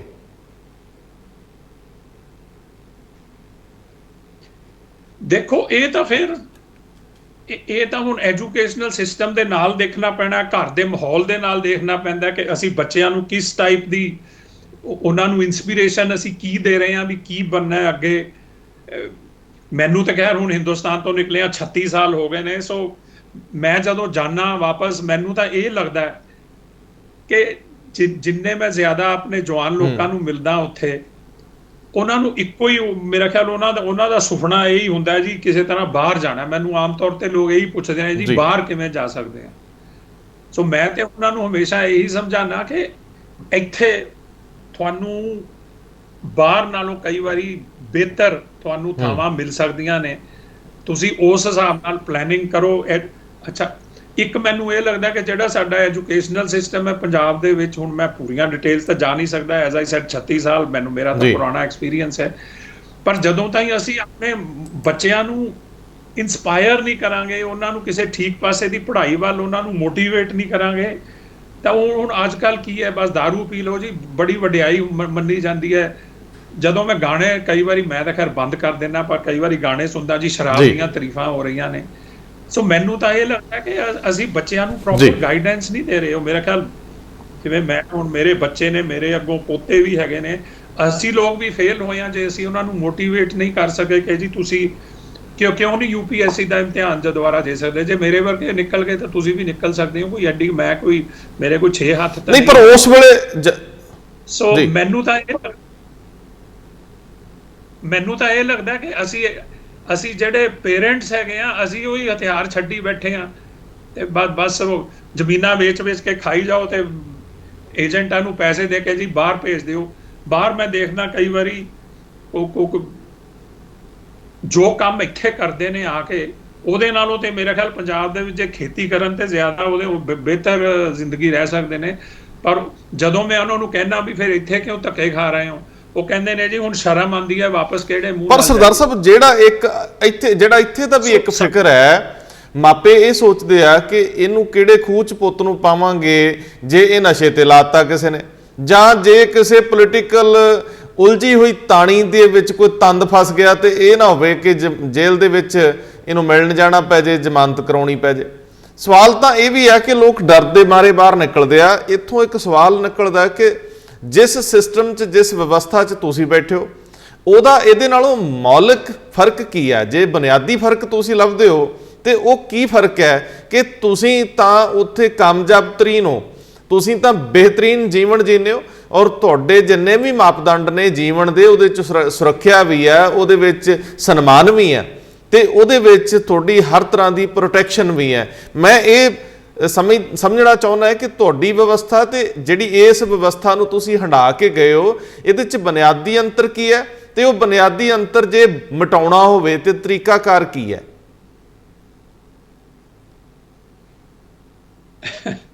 ਤੁਸੀਂ ਬੜਾ ਮੁਸ਼ਕਲ ਸਵਾਲ ਪੁੱਛਿਆ ਰੰਧਾਵਾ ਸਾਹਿਬ। ਤਰੀਕਾ ਸਾਰ ਬੁਨਿਆਦੀ ਅੰਤਰ ਜੋ ਮੈਨੂੰ ਲੱਗਦਾ ਹੈ, ਉਹ ਮੈਨੂੰ ਤਾਂ ਇਹੀ ਲੱਗਦਾ ਹੈ ਕਿ ਜਿਵੇਂ ਅੰਗਰੇਜ਼ੀ 'ਚ ਕਹਿੰਦੇ ਨੇ, ਇੱਥੇ ਬਿਲਕੁਲ ਰੂਲ ਆਫ ਲਾਅ ਹੈਗਾ ਤੇ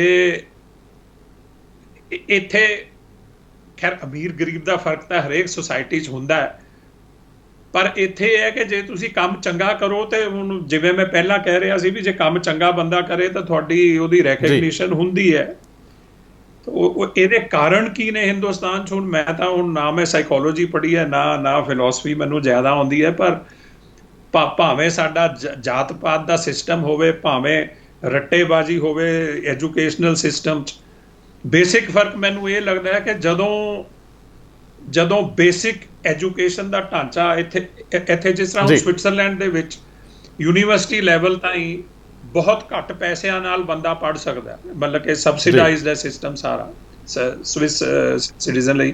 ਮੇਰੇ ਦੋਨੋਂ ਬੇਟੇ ਯੂਨੀਵਰਸਿਟੀ 'ਚੋਂ ਪੋਸਟ ਗ੍ਰੈਜੂਏਟ ਕੀਤਾ ਦੋਨਾਂ ਨੇ, ਤੇ ਸਾਨੂੰ ਕੋਈ ਜ਼ਿਆਦਾ ਸਾਡੇ ਪੈਸੇ ਨਹੀਂ ਲੱਗੇ। ਸੋ ਐਜੂਕੇਸ਼ਨ ਬਹੁਤ ਅੱਛੇ ਲੈਵਲ ਦੀ ਐਜੂਕੇਸ਼ਨ, ਉਹਦੇ ਲਈ ਤੁਹਾਨੂੰ ਕੋਈ ਜ਼ਿਆਦਾ ਪੈਸਿਆਂ ਦੀ ਲੋੜ ਨਹੀਂ ਹੈਗੀ। ਜਦੋਂ ਮੈਂ ਹਿੰਦੁਸਤਾਨ 'ਚ ਦੇਖਦਾ ਕਿ ਜਿਸ ਹਿਸਾਬ ਨਾਲ ਕੈਪੀਟੇਸ਼ਨ ਫੀਸ ਕਿਹੜੇ ਉਹਨਾਂ ਨੂੰ ਕਿੰਨੇ ਰੁਪਈਏ, ਲੱਖਾਂ ਦੇ ਪਤਾ ਨਹੀਂ, ਸ਼ਾਇਦ ਤਾਂ ਹੁਣ ਕਰੋੜਾਂ 'ਚ ਪਹੁੰਚ ਗਏ ਹੋਣ। ਇੱਕ ਤੇ ਇਹ ਬੜਾ ਵੱਡਾ ਫਰਕ ਹੈ। ਦੂਜਾ ਫਰਕ ਇਹ ਹੈ ਕਿ ਇੱਥੇ ਤੁਸੀਂ ਸਰਕਾਰੀ ਨੌਕਰ ਜੇ ਹੋ ਤਾਂ ਉਹਦੇ ਨਾਲ ਤੁਹਾਡਾ ਸੁਸਾਇਟੀ ਦੇ ਵਿੱਚ ਕੋਈ ਖਾਸ ਇਹ ਨਹੀਂ ਉਹ ਠੁੱਕ ਹੁੰਦੀ ਕਿ ਜੀ ਮੈਂ ਨਾ ਇੱਥੇ ਝੰਡੀ ਹੈ ਨਾ ਲਾਲ ਬੱਤੀ ਹੈ, ਕੁਛ ਨਹੀਂ ਹੈਗਾ। ਸਗੋਂ ਲੋਕੀ ਕਈ ਵਾਰੀ ਹੱਸਦੇ ਨੇ ਜਦੋਂ ਮੇਰੇ ਦੋਸਤ ਕਈ ਨੇ ਜਿਹੜੇ ਸਰਕਾਰੀ ਕੰਮ ਕਰਦੇ ਨੇ, ਉਹਨਾਂ ਨੂੰ ਇਹ ਪੁੱਛੀਦਾ ਕਿ ਯਾਰ ਤੁਹਾਨੂੰ ਕੋਈ ਚੱਜ ਦਾ ਕੰਮ ਨਹੀਂ ਮਿਲਿਆ, ਤੁਸੀਂ ਸਰਕਾਰੀ ਨੌਕਰ ਬਣ ਗਏ ਹੋ। ਸੋ ਮੇਰਾ ਖਿਆਲ ਜਿਹੜਾ ਸਾਡਾ ਜਿਹੜਾ ਇਤਿਹਾਸ ਰਿਹਾ, ਕਿੰਨੇ ਸਾਲ ਗੁਲਾਮੀ ਰਹੀ, 200-300 ਸਾਲ ਕੋਲੋਨਾਈਜ਼ ਰਹੇ, ਸੋ ਹੋ ਸਕਦਾ ਹੈ ਉਹਦੇ ਨਾਲ ਵੀ ਇਹ ਫਰਕ ਪਿਆ ਹੋਵੇ, ਕਿਉਂਕਿ ਲੋਕਾਂ ਨੂੰ ਸਾਡੇ ਉੱਥੇ ਕਿ ਜੀ ਬਸ ਥਾਣੇਦਾਰ ਬਣ ਜਾਓ ਤਾਂ ਇਹ ਇਸੇ 'ਚ ਹੀ ਬੜਾ ਹੈਗਾ ਕਿ ਬਾਅਦ 'ਚ ਠੀਕ ਹੈ ਡੰਡੇ ਨਾਲ ਸਾਰਿਆਂ ਨੂੰ ਖਿੱਚੀ ਜਾਓ। ਸੋ ਮੇਰਾ ਖਿਆਲ ਇਹ ਸੋਚ ਦਾ ਜਿਹੜਾ ਪਰਿਵਰਤਨ ਹੋਊਗਾ ਉਹ ਛੇਤੀ ਤਾਂ ਨਹੀਂ ਹੋ ਸਕਦਾ, ਇਹ ਤਾਂ ਸਿਰਫ ਥਰੂ ਐਜੂਕੇਸ਼ਨ ਹੋ ਸਕਦਾ। ਜਦੋਂ ਸਾਡਾ ਇਹ ਸਿਸਟਮ ਹੋ ਜਾਊਗਾ ਜਿੱਥੇ ਹਰੇਕ ਨੂੰ ਇਹ ਬੇਸਿਕ ਜਿਨ੍ਹਾਂ ਦੀ ਸੇਫਟੀ ਹੋਏਗੀ, ਜਾਂ ਜਿਨ੍ਹਾਂ ਨੂੰ ਇਹ ਲੱਗੇਗਾ ਕਿ ਜੇ ਅਸੀਂ ਚੱਜ ਦੀ ਪੜ੍ਹਾਈ ਕਰੀਏ ਜਾਂ ਸਾਡੇ 'ਚ ਕਾਬਲੀਅਤ ਹੈ ਤੇ ਸਾਨੂੰ ਨਤੀਜੇ ਮਿਲ ਸਕਦੇ ਨੇ, ਮੇਰੇ ਖਿਆਲ ਫਿਰ ਸ਼ਾਇਦ ਬੱਚੇ ਘੱਟ ਹੋ ਜਾਣ। ਪਰ ਇਹ ਬਹੁਤ ਗੁੰਝਲਦਾਰ ਗੱਲਾਂ ਨੇ, ਇਹ ਤਾਂ ਪੂਰੀ ਹਿਸਟਰੀ ਹਿੰਦੁਸਤਾਨ। ਅੱਛਾ, ਕਦੇ ਸਵਿਟਜ਼ਰਲੈਂਡ 700 ਸਾਲ ਤੋਂ ਇੰਡੀਪੈਂਡੈਂਟ ਕੰਟਰੀ ਹੈ, 600-700 ਸਾਲ। ਕਦੇ ਮੁੜਨ ਦਾ ਜੀ ਨਹੀਂ ਕਰਦਾ? ਕਦੇ ਜੜ੍ਹਾਂ ਨੂੰ ਜਾ ਕੇ ਸਿੰਜਣ ਨੂੰ ਜੀ ਨਹੀਂ ਕਰਦਾ? ਕਦੇ ਹੇਰਵਾ ਨਹੀਂ ਹੁੰਦਾ? ਨਹੀਂ, ਜਾਂਦਾ ਤਾਂ ਹਰ ਸਾਲ ਆ। ਮੇਰੇ ਵੱਡੇ ਭਰਾ ਹੈਗੇ ਨੇ, ਪਹਿਲਾਂ ਮਾਤਾ ਜੀ ਸੀਗੇ, ਖੈਰ ਸਾਡੇ ਪਿਤਾ ਜੀ ਤਾਂ ਬਹੁਤ ਪਹਿਲਾਂ 1977 'ਚ ਅਕਾਲ ਚਲਾਣਾ ਕਰ ਗਏ ਸੀ। ਸੋ ਜਾਣਾ ਮੈਂ ਹਰ ਸਾਲ ਜਾਣਾ, ਹੁਣ ਵੀ ਮੈਂ ਜਾਣਾ ਸੀ, ਪਰ ਹੁਣ ਕੋਵਿਡ ਦਾ ਚੱਕਰ ਪਿਆ ਹੋਇਆ, ਜਦੋਂ ਇਹ ਮੁੱਕੂਗਾ ਫਿਰ ਦੇਖਾਂਗੇ। ਪਰ ਜੇ ਸਵਾਲ ਇਹ ਹੈ ਕਿ ਵਾਪਸ ਜਾ ਕੇ ਉੱਥੇ ਦੁਬਾਰਾ ਸੈਟਲ ਹੋਣ ਦਾ, ਨਹੀਂ ਜੀ। ਇੱਥੇ ਹੁਣ ਟੱਬਰ ਇੱਥੇ ਹੈ, ਬੱਚੇ ਇੱਥੇ ਨੇ, ਪੋਤੇ ਇੱਥੇ ਨੇ, ਘਰ ਵਾਲੀ ਇੱਥੇ ਹੈ। ਸੋ ਹੁਣ ਤਾਂ ਮੇਰੇ ਕੋਲੇ ਤਾਂ ਹੁਣ ਸਿਟੀਜ਼ਨਸ਼ਿਪ ਵੀ ਸਵਿਟਜ਼ਰਲੈਂਡ ਦੀ ਹੈ। ਇੰਡੀਅਨ ਲਾਅ ਅਲਾਉ ਨਹੀਂ ਕਰਦਾ double citizenship, so India passport ਨਹੀਂ ਹੈ। ਜਿਹੜਾ ਸਵਾਲ ਪਹਿਲਾਂ ਰਹਿ ਗਿਆ ਸੀ, ਤੁਸੀਂ ਉਹਨੂੰ ਪਾਸੇ ਦੀ ਨਿਕਲ ਗਏ ਕਿ ਤੁਸੀਂ ਆਫ ਦਾ ਰਿਕਾਰਡ ਗੱਲ ਕੀਤੀ ਸੀਗੀ ਕਿ ਜੇ ਬੁੱਧਿਜ਼ਮ ਨਾਲ ਇਹ ਹੋਇਆ ਕਿ ਉਹ ਆਪਣੀਆਂ ਜੜ੍ਹਾਂ ਤੋਂ ਦੂਰ ਤਾਂ ਫਲਿਆ ਫੁੱਲਿਆ, ਲੇਕਿਨ ਕਿਤੇ ਇਹ ਨਾ ਹੋਵੇ ਕਿ ਸਿੱਖੀ ਪੰਜਾਬ ਤੋਂ ਬਾਹਰ ਤਾਂ ਨਜ਼ਰ ਆਵੇ, ਲੇਕਿਨ ਇਹ ਜਿੱਥੋਂ ਵਿਗਸੀ ਹੈ ਉੱਥੇ ਕਿਤੇ ਮੁਰਝਾ ਜੇ। ਦੇਖੋ, ਇਹ ਤਾਂ ਅੱਖੀਂ ਵੇਖੀ ਗੱਲ ਹੈ। ਈਵਨ ਹਿੰਦੁਸਤਾਨ ਦੇ ਵਿੱਚ ਜਿਹੜੇ ਮੈਨੂੰ ਪੰਜਾਬ ਤੋਂ ਬਾਹਰ ਸਿੱਖ ਮਿਲਦੇ ਨੇ, ਉਹ ਮੈਨੂੰ ਜ਼ਿਆਦਾ ਕਮਿਟਡ ਲੱਗਦੇ ਨੇ ਬਜਾਏ ਕਿ ਜਿਹੜੇ ਪੰਜਾਬ ਦੇ ਵਿੱਚ ਮਿਲਦੇ ਨੇ। ਮੈਂ ਕੈਨੇਡਾ ਕਾਫੀ ਟਰੈਵਲ ਕੀਤਾ ਬੈਂਕਾਂ ਲਈ, ਕੈਨੇਡਾ, ਜਾਪਾਨ ਦੇ ਵਿੱਚ ਕੋਬੇ ਕਈ ਸਿੱਖ ਪਰਿਵਾਰ ਨੇ ਮੈਨੂੰ ਮਿਲੇ, ਕੈਨੇਡਾ, ਕੈਲਗਰੀ, ਵੈਨਕੂਵਰ, ਟੋਰਾਂਟੋ ਬਹੁਤ ਸਿੱਖ ਪਰਿਵਾਰ ਮਿਲੇ। ਇੰਗਲੈਂਡ 'ਚ ਬੜੇ ਸਿੱਖ ਪਰਿਵਾਰ ਨੇ, ਉਹਨਾਂ ਦੇ ਬੱਚੇ ਮੈਨੂੰ ਕਾਫੀ ਕਮਿਟਡ ਮਿਲੇ। ਉਹ ਹਾਲਾਂਕਿ ਉਹ ਕਈ ਤੇ ਉਹਨਾਂ 'ਚੋਂ ਹਿੰਦੁਸਤਾਨ ਗਏ ਵੀ ਨਹੀਂ ਕਦੀ।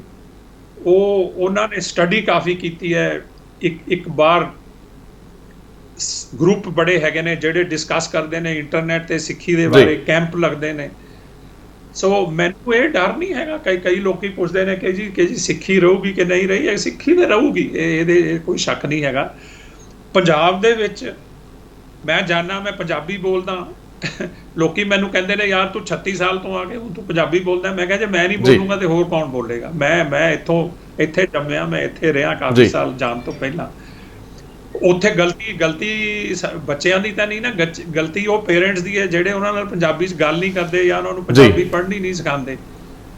ਇਹਦਾ ਮਤਲਬ ਇਹ ਨਹੀਂ ਕਿ ਅੰਗਰੇਜ਼ੀ ਨਹੀਂ ਸਿੱਖਣੀ ਚਾਹੀਦੀ। ਅੰਗਰੇਜ਼ੀ ਚੰਗੇ ਸਕੂਲਾਂ 'ਚ ਬੱਚਿਆਂ ਨੂੰ ਪਾਓ, ਜ਼ਰੂਰ ਪੜ੍ਹਾਓ, ਪਰ ਪੰਜਾਬੀ ਸਿਖਾਉਣੀ ਜ਼ਰੂਰੀ ਹੈ।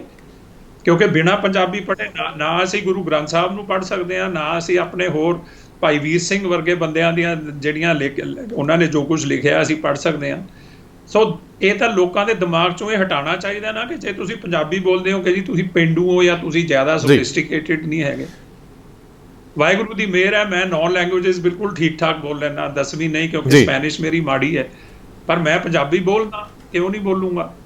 ਸੋ ਇਹ ਗਲਤੀਆਂ ਤੇ ਸਾਡੀਆਂ ਨੇ ਨਾ, ਸਾਨੂੰ ਬੱਚਿਆਂ ਨੂੰ ਗਾਈਡ ਠੀਕ ਕਰਨਾ ਚਾਹੀਦਾ। ਮੈਂ ਇੱਕ ਸਵਾਲ ਮੈਂ ਤੁਹਾਨੂੰ ਰੋਕਿਆ, ਸੌਰੀ, ਤੁਸੀਂ ਗੱਲ ਪੂਰੀ ਕਰੋ ਜੀ।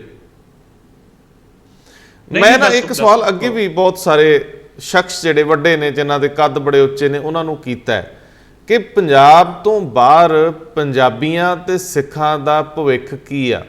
ਕੀ ਤੁਸੀਂ ਇਸ ਗੱਲ ਦੀ ਜ਼ਿੰਮੇਵਾਰੀ ਲੈ ਸਕਦੇ ਹੋ ਕਿ ਤੁਹਾਡੇ ਜਿਹੜੇ ਪੋਤੇ ਆ ਉਹ ਤੁਹਾਡੀ ਪੰਜਾਬੀ ਤੇ ਤੁਹਾਡੇ ਸਰੂਪ ਨੂੰ ਅੱਗੇ ਕੈਰੀ ਕਰਨਗੇ? ਮੈਂ ਇਸੇ ਨਜ਼ਰੀਏ ਤੋਂ ਬਾਰ-ਬਾਰ ਪੁੱਛਦਾ ਹਾਂ ਕਿ ਪੰਜਾਬ ਜੇ ਉੱਜੜ ਜਾਏ ਤੇ ਜੇ ਹੋਰ ਕਿਤੇ ਪੰਜਾਬ ਵਸੇ ਤੇ ਉਸ ਪੰਜਾਬ ਦੀ ਕੌਣ ਜ਼ਿੰਮੇਵਾਰੀ ਲਊਗਾ ਕਿ ਉਹ ਵਧੋ ਫੁੱਲੂਗਾ, ਜਾਂ ਫਿਰ ਉਹ ਹੌਲੀ-ਹੌਲੀ ਉਹ ਖਿੱਤੇ ਜਿਨ੍ਹਾਂ ਦੇ ਵਿੱਚ ਉਹ ਵਸ ਰਿਹਾ, ਫੁੱਲ ਰਿਹਾ, ਆਖਰ ਉਹਦੇ ਵਿੱਚ ਹੀ ਉਹ ਮਰਜ ਹੋ ਜਾਊਗਾ? ਦੇਖੋ, ਮੈਂ ਇਸ ਕੰਮ ਦੇ ਵਿੱਚ ਬਿਲਕੁਲ ਫੇਲਿਅਰ ਹਾਂ ਔਰ ਮੈਂ ਇਸ ਗੱਲ ਨੂੰ ਕਦੀ ਲੁਕਾਇਆ ਨਹੀਂ। ਮੇਰੇ 2 ਬੇਟੇ, ਉਹ ਵੀ ਦਸਤਾਰ ਨਹੀਂ ਬੰਨਦੇ, ਪੋਤੇ ਤਾਂ ਖੈਰ ਹਾਲੇ ਬਹੁਤ ਛੋਟੇ ਨੇ, 6 ਸਾਲ ਦੇ।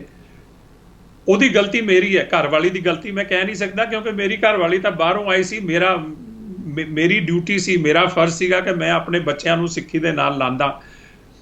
ਇੱਥੇ ਆ ਕੇ ਇੱਕ ਤੇ 84 ਤੋਂ ਬਾਅਦ ਕੁਝ ਫੀਲਿੰਗਸ ਇਹੋ ਜਿਹੀਆਂ ਸੀ ਕਿ ਹਿੰਦੁਸਤਾਨ ਦੇ ਬਾਰੇ ਜੋ ਫੀਲਿੰਗ ਸੀਗੀਆਂ ਜ਼ਿਆਦਾ ਨੈਗੇਟਿਵ ਸੀਗੀਆਂ।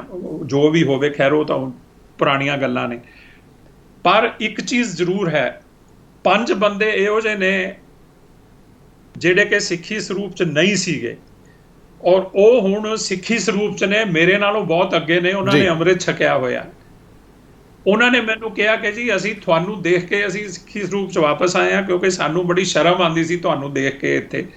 ਸੋ ਮੈਂ ਆਪਣੇ ਬੱਚਿਆਂ ਤੇ ਪੋਤਿਆਂ ਨੂੰ ਤੇ ਹਾਲੇ ਨਹੀਂ ਲਿਆ ਸਕਿਆ, ਪਰ 5 ਬੰਦੇ ਜ਼ਰੂਰ ਹੋਰ ਆ ਗਏ ਨੇ ਔਰ ਉਹਨਾਂ 'ਚੋਂ ਇੱਕ ਕੈਨੇਡਾ ਦੇ ਵਿੱਚ ਉਹ ਇੱਕ ਸਕੂਲ ਦੇ ਸਰ ਮੈਨੂੰ ਸਿਰਫ ਇੰਨਾ ਦੱਸ ਦਿਓ ਕਿ ਜੇ ਮੰਨ ਲਓ ਕਿ ਤੁਸੀਂ ਆਪਣੇ ਬੱਚਿਆਂ ਨੂੰ ਆਪਣੇ ਤੌਰ ਤੇ ਕੋਸ਼ਿਸ਼ ਕਰ ਵੀ ਲੈਂਦੇ ਤੇ ਜਿਹੜੇ ਸਕੂਲ 'ਚੋਂ ਪੜ੍ਹਦੇ ਸੀ ਉੱਥੋਂ ਦਾ ਮਾਹੌਲ, ਜਿੱਥੇ ਉਹਨਾਂ ਨੇ ਕੰਮ ਕਰਨਾ ਸੀ ਉੱਥੋਂ ਦਾ ਮਾਹੌਲ, ਉਹਨਾਂ ਦੇ ਖੇਡਣ ਵਾਲੇ ਸਥਾਨ ਦਾ ਮਾਹੌਲ, ਉਹਨਾਂ ਦੇ ਜਿੱਥੋਂ ਉਹਨਾਂ ਸ਼ਾਪਿੰਗ ਕਰਨੀ ਸੀ ਉੱਥੋਂ ਦਾ ਮਾਹੌਲ, ਉਹਨਾਂ ਦੇ ਬੱਚਿਆਂ ਦੇ ਜਿਹੜੇ ਦੋਸਤ ਮਿੱਤਰ ਬਣਨੇ ਸੀ, ਮੈਂ ਤਾਂ ਈਵਨ ਲਾਈਫ ਪਾਰਟਨਰ ਬਣਨੇ ਸੀ, ਉਹਨਾਂ ਦਾ ਮਾਹੌਲ, ਉਹ ਸਭ ਕੁਝ ਕੀ ਤੁਸੀਂ ਇਕੱਲੇ ਉੱਤੇ ਅਸਰਅੰਦਾਜ਼ ਹੋ ਸਕਦੇ ਸੀ, ਜਾਂ ਉਹ ਜਿਹੜੇ ਫੈਕਟਰ ਡੋਮੀਨੇਟ ਕਰਦੇ ਸੀ ਉਹਨਾਂ ਦੇ ਅੱਗੇ ਤੁਹਾਨੂੰ ਇੱਕ ਦਿਨ ਝੁਕਣਾ ਹੀ ਪੈਣਾ ਸੀ? ਤੁਹਾਡੀ ਅਸਫਲਤਾ ਮੰਨੀ ਹੋਈ ਸੀ ਪਹਿਲਾਂ ਹੀ। ਮੈਂ ਤਾਂ ਪੁੱਛਦਾ ਹਾਂ ਕਿ ਜਦੋਂ ਅਸੀਂ ਗਲੋਬਲ ਸਿਟੀਜ਼ਨ ਹੋਣ ਦਾ ਭਰਮ ਪਾੜ ਲੈਂਦੇ ਹਾਂ ਤੇ ਉਦੋਂ ਅਸੀਂ ਇਹ ਕਿਉਂ ਭੁੱਲ ਜਾਂਦੇ ਹਾਂ ਕਿ ਜੇ ਸਾਡਾ ਆਪਣਾ ਜਿਹੜਾ ਘਰ ਪੰਜਾਬ ਹੈ, ਜੇਕਰ ਇਹ ਘੁੱਗ ਨਾ ਵਸਿਆ, ਸਾਡੀ ਪਛਾਣ ਨੇ ਖੁਰਨਾ ਹੀ ਹੈ। ਜੇ ਸਾਡੇ ਬੱਚੇ ਮੁੜ ਕੇ ਇੱਥੇ ਆਉਣਗੇ ਨਹੀਂ 15 ਦਿਨ ਲਈ, 20 ਦਿਨ ਲਈ, ਮਹੀਨੇ ਲਈ, ਕਿਉਂਕਿ ਇੱਥੇ ਆਉਣ ਲਈ ਹੁਣ ਕੋਈ ਚਾਮ ਨਹੀਂ ਬਚਿਆ, ਵਾਪਸ ਮੁੜਨ ਲਈ ਸਾਡੇ ਕੋਲ ਵਧੀਆ ਸਿਸਟਮ, ਵਧੀਆ ਵਿਵਸਥਾ ਨਹੀਂ, ਸਾਡੇ ਕੋਲ ਜਿੱਥੇ ਉਹ ਰਹਿ ਰਹੇ ਉਹਦੇ ਨਾਲੋਂ ਬਿਹਤਰ ਕੁਝ ਦਿਖਾਉਣ ਲਈ ਨਹੀਂ ਬਚਿਆ। ਸੋ ਮੈਂ ਇਹ ਪੁੱਛਦਾ ਹਾਂ ਕਿ ਜੇ ਤੁਹਾਡੇ ਇਕੱਲੇ ਕਹਿ ਰਹੇ ਯਤਨ ਵੀ ਫੇਲ ਹੋ ਰਹੇ ਆ, ਇਸੇ ਤਰੀਕੇ ਨਾਲ ਬਹੁਤ ਸਾਰੀਆਂ ਫੈਮਲੀਜ਼ ਦੇ ਫੇਲ ਹੋ ਰਹੇ ਆ, ਤੇ ਸਾਡੇ ਕੋਲ ਹੁਣ ਬਚਾਉਣ ਲਈ ਬਚਿਆ ਕੀ ਆ? ਸਾਡੇ ਕੋਲ ਜਜ਼ਬਾ ਜਾਂ ਸਾਡੇ ਕੋਲ ਕਿਸ ਤਰ੍ਹਾਂ ਦੇ ਯਤਨ ਬਚੇ ਨੇ ਜਿਨ੍ਹਾਂ ਨਾਲ ਅਸੀਂ ਆਪਣੇ ਆਪ ਨੂੰ ਗਲੋਬਲ ਸਿਟੀਜ਼ਨ ਕਹਿ ਸਕੀਏ ਪਛਾਣ ਦੇ ਨਾਲ? ਦੇਖੋ, ਪੰਜਾਬ ਦੇ ਕੋਲੇ ਹਾਲੇ ਵੀ ਬਹੁਤ ਵੱਡੀਆਂ ਚੀਜ਼ਾਂ ਨੇ ਹਾਲੇ ਵੀ। ਸ੍ਰੀ ਦਰਬਾਰ ਸਾਹਿਬ ਅੰਮ੍ਰਿਤਸਰ ਹੈ, ਹੋਰ ਗੁਰੂਆਂ ਦੀਆਂ ਥਾਵਾਂ ਹੈਗੀਆਂ ਨੇ। ਸਾਡੀ ਰਿਸਪੌਂਸਿਬਿਲਿਟੀ ਉਹਦੇ 'ਚ ਬਹੁਤ ਵੱਡੀ ਹੈ। ਹੁਣ ਜਿਸ ਤਰ੍ਹਾਂ ਮੇਰਾ ਵੱਡਾ ਬੇਟਾ ਹੈ, ਉਹ ਦਸਤਾਰ ਤਾਂ ਨਹੀਂ ਬੰਨਦਾ, ਪਰ ਉਹ ਗੱਲਾਂ ਸੁਣ ਕੇ ਮੈਂ ਉਹਨਾਂ ਨੂੰ ਸੁਣਾਉਂਦਾ ਰਹਿੰਦਾ ਸੀ ਕਹਾਣੀਆਂ। ਹੁਣ ਕਈ ਵਾਰੀ ਉਹ ਗੁਰੂ ਗੋਬਿੰਦ ਸਿੰਘ ਮਹਾਰਾਜ ਉਹਦੇ ਹੀਰੋ ਨੇ, ਉਹ ਪੂਰਾ ਹੁਣ ਉਹਨਾਂ ਦੀ ਸਟੱਡੀ ਕਰ ਰਿਹਾ ਗੁਰੂ ਗੋਬਿੰਦ ਸਿੰਘ ਮਹਾਰਾਜ ਦੀ। ਮੈਨੂੰ ਬੜੇ ਸਵਾਲ ਪੁੱਛਦਾ, ਤੇ ਜੇ ਅਸੀਂ ਉਹਨਾਂ ਨੂੰ ਇੰਨਾ ਕੌਨਫੀਡੈਂਸ ਦਈਏ, ਉਹਨਾਂ ਨੂੰ ਭਰੋਸਾ ਦਵਾਈਏ, ਤਾਂ ਜਿਹੜੀਆਂ ਤੁਸੀਂ ਪਹਿਲਾਂ ਗੱਲਾਂ ਕਹੀਆਂ ਨੇ, ਮੈਂ ਦੇਖੀਆਂ ਨੇ ਫੈਮਿਲੀਜ਼, ਅਮਰੀਕਾ 'ਚ ਵੀ ਦੇਖੀਆਂ ਨੇ, ਕੈਨੇਡਾ 'ਚ ਵੀ ਦੇਖੀਆਂ ਨੇ। ਹਾਲਾਂਕਿ ਬੁਲਿੰਗ ਹੁੰਦੀ ਹੈ ਸਕੂਲ ਦੇ ਵਿੱਚ, ਕਈ ਥਾਂ ਤੇ ਹੁੰਦੀ ਵੀ ਰਵੇ। ਮੈਂ ਕਈ ਸਿੱਖ ਮਿਲੇ ਨੇ ਮੈਨੂੰ ਅਮਰੀਕਾ 'ਚੋਂ, ਅਮਰੀਕਨ ਗੋਰੀਆਂ ਨਾਲ ਵਿਆਹੇ ਨੇ, ਉਹਨਾਂ ਦੇ ਬੱਚੇ ਦਸਤਾਰਾਂ ਬੰਨ੍ਹਦੇ ਨੇ, ਪੰਜਾਬੀ ਸਿੱਖੀ ਹੈ। ਸੋ ਕੌਨਫੀਡੈਂਸ ਦੀ ਗੱਲ ਹੁੰਦੀ ਹੈ ਰੰਧਾਵਾ ਸਾਹਿਬ। ਬਾਕੀ ਦੂਜੀ ਗੱਲ ਪੰਜਾਬ ਦੇ ਨਾਲ ਅਟੈਚਮੈਂਟ ਦੀ, ਜੇ ਅਸੀਂ ਉਹਨਾਂ ਨੂੰ ਉਹ ਜਿਹੜੀਆਂ ਮੈਂ ਗੱਲਾਂ ਕਰ ਰਿਹਾ ਸਿੱਖੀ ਦੇ ਜਿਹੜੇ ਬੇਸਿਕ ਵੈਲਿਊਜ਼ ਨੇ, ਭਰੋਸਾ, ਕੌਨਫੀਡੈਂਸ, ਜੇ ਅਸੀਂ ਉਹਨਾਂ ਨੂੰ ਕੌਨਫੀਡੈਂਸ ਦਿੱਤਾ ਹੈ, ਵੈਲਿਊਜ਼ ਦੇ ਨਾਲ ਜੋੜਿਆ, ਔਰ ਸਭ ਤੋਂ ਵੱਡੀ ਗੱਲ ਇਹ ਹੈ ਕਿ ਉਹਨਾਂ ਨੇ ਸਾਡੀ ਆਪਣੀ ਜ਼ਿੰਦਗੀ 'ਚ ਐਗਜ਼ਾਮਪਲ ਕੀ ਲਈ ਹੈ। ਹੁਣ ਜੇ ਮੈਂ ਸਵੇਰ ਤੋਂ ਸ਼ਾਮ ਤਾਈਂ ਦਾਰੂ ਪੀਆਂ ਤੇ ਬੱਚਿਆਂ ਨੂੰ ਕਹਾਂ ਵੀ ਤੁਸੀਂ ਦਾਰੂ ਨਾ ਪੀਓ, ਉਹ ਕਹਿਣਗੇ ਯਾਰ ਇਹ ਤਾਂ ਐਵੇਂ ਝੂਠਾ ਹੈ, ਆਪ ਕਰੀ ਜਾਂਦਾ, ਸਾਨੂੰ ਕਹਿੰਦਾ ਨਾ ਕਰੇ।